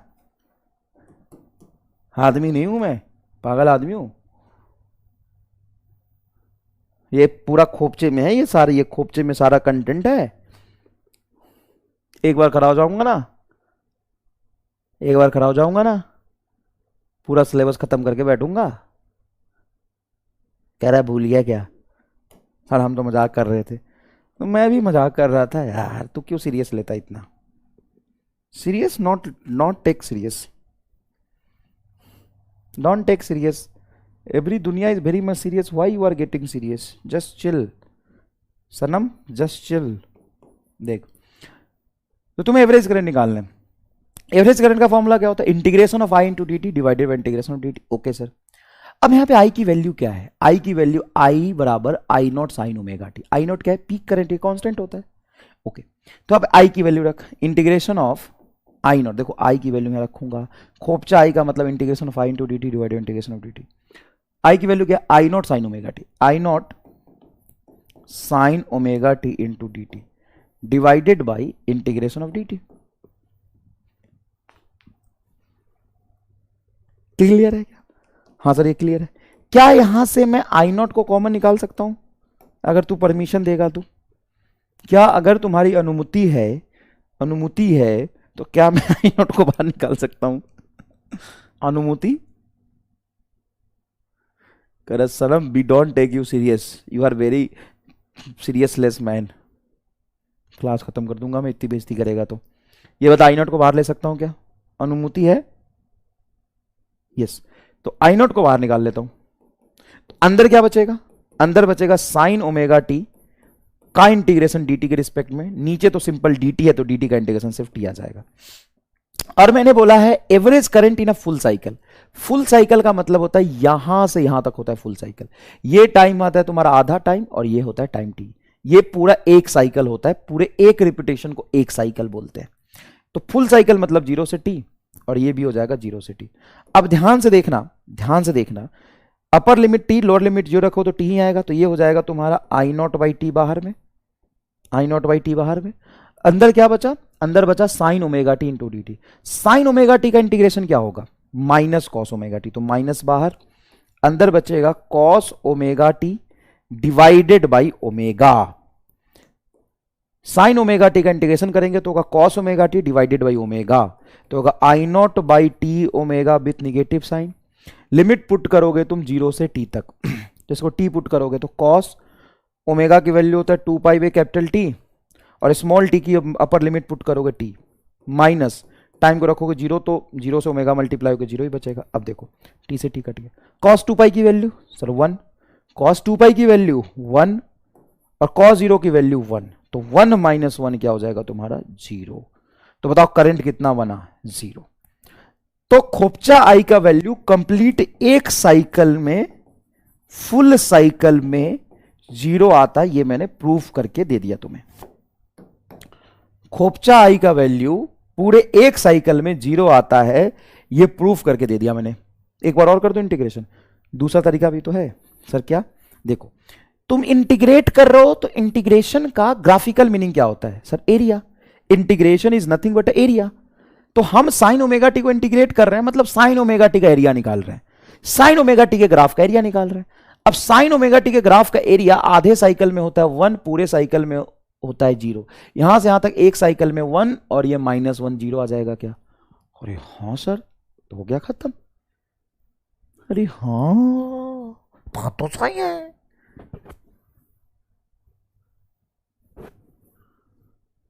बात तो सही है। एरिया यहां से यहां तक निकाल रहे थे, ये आ जाएगा। सर हाफ साइकिल में करेंगे तो क्या होगा? ये एक बात हुई, अलग बात हुई, ये भी करेंगे। हाफ साइकिल में। तो हाफ साइकिल में आई नॉट तुम्हारा बाहर, इंटीग्रेशन हो जाएगा तुम्हारा साइन ओमेगा टी का dt के रिस्पेक्ट में 0 से t/2 तक, और नीचे भी टाइम रखोगे इंटीग्रेशन ऑफ dt 0 से t/2 तक। यही तो होगा ना? हाँ सर, बात ठीक है, करके देख लो, आराम से करके देख लो। सबसे पहले ये बात बताओ, यहां पे जब dt का इंटीग्रेशन करो t होगा, t का लिमिट क्या रखोगे 0 से t/2, तो t/2 आ जाएगा। तो ये होगा तुम्हारा आई नॉट डिवाइडेड बाई t/2, तो 2 ऊपर चला गया क्या? हाँ सर, ओके ओके। अब मुझे बताओ साइन ओमेगा टी का इंटीग्रेशन क्या होगा, माइनस बाहर into cos omega T, limit put करूंगा मैं 0 से t/2 तक, तो सॉरी बटा ओमेगा, ये ओमेगा यहां आएगा, तो 2i0 by T omega with negative sign, limit put करूंगा पहले t/2, तो ये होगा कॉस ओमेगा को हम 2π/t लिख सकते हैं, स्मॉल t की वैल्यू रखेंगे t/2 माइनस कॉस 0। अब ध्यान से देखना t से t कटेगा, 2 से 2 कटेगा, कॉस पाई की वैल्यू कितनी होती है? कॉस पाई की वैल्यू होती है -1, -2i0 by T omega into cos pi की वैल्यू होती है -1 और कॉस 0 की वैल्यू है 1, तो ये आ जाएगा -2। तो जब यहां से तुम ध्यान से सॉल्व करोगे तो -2 तो ये आ गया 4, -2 4i0 by T omega, 4i0 by T omega को लिख सकते हैं हम 2π/T, बिल्कुल लिख सकते हैं, ओमेगा 2π/T होता है, तो t से t कट गया, 2 से 4 कटेगा 2 आएगा, तो ये आ गया तुम्हारा 2i0 बाई पाई। तो हाफ साइकिल में जो एवरेज करंट है, हाफ साइकिल में एवरेज कहां पे? हाफ साइकिल में वो है 2i0 बाई पाई, हाफ, वो तो ठीक है। ओमेगा को तो हम 2π/T रखेंगे, तो t से t कटेगा, 2 से 4 कटेगा, तो 2i0 बाई पाई आ जाएगा। तो हाफ साइकिल में क्या हो गया? 2i0 बाई पाई हो गया। क्लियर है क्या? तो भाई एवरेज का कंसेप्ट थोड़ा समझ में आया। एक होता है बेटा RMS current, RMS current, RMS current को हम बोलते हैं रूट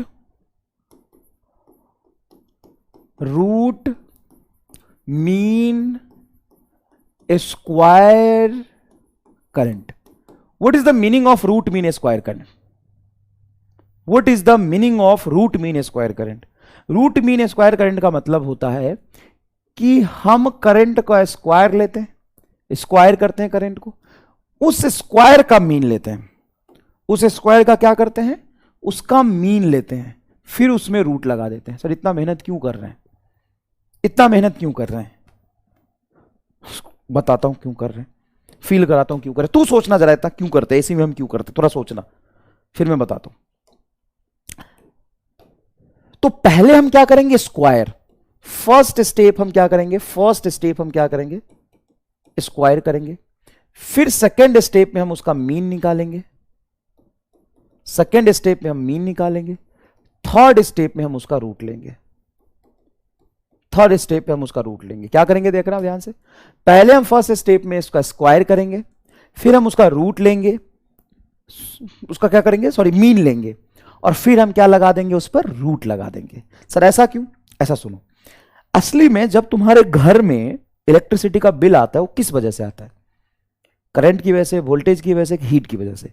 इलेक्ट्रिसिटी बिल किस वजह से आता है? इलेक्ट्रिसिटी बिल में किस चीज का पैसा देते हो? टोटल हीट लॉस का पैसा देते हो, और जो हीट लॉस है वो करंट के स्क्वायर पे डिपेंड करता है। हाँ सर, तो तुम किसी इंस्टेंट पे हीट लॉस का पैसा देते हो कि एवरेज हीट लॉस का पैसा देते हो? Sir on an average heat loss होता है, उसका पैसा देते हैं। तो on an average heat loss का मतलब क्या हो गया? आई स्क्वायर का एवरेज RT, ये निकालेंगे आई स्क्वायर का एवरेज। तो सर ये तो आई एवरेज का वैल्यू हो गया। हाँ, तो आई स्क्वायर का एवरेज निकाल रहे हैं, और मुझे करंट की वैल्यू चाहिए, तो करंट का स्क्वायर है, तो इसको हम रूट लगा देते हैं, इसी को बोलते हैं हम IRMS। तो एक्चुअल में किसी इंस्टेंट पर कितना करंट फ्लो कर रहा है, उससे कितना हीट लॉस हुआ, वो हमारे काम का नहीं है। किसी इंस्टेंट पर कितना हीट लॉस हुआ, वो थोड़ी ना हमारे काम का है। मान लो किसी इंस्टेंट पे 2 जूल हुआ, किसी इंस्टेंट पे 4 जूल हुआ, किसी इंस्टेंट पे 6 जूल हुआ, किसी इंस्टेंट पे 20 जूल हुआ।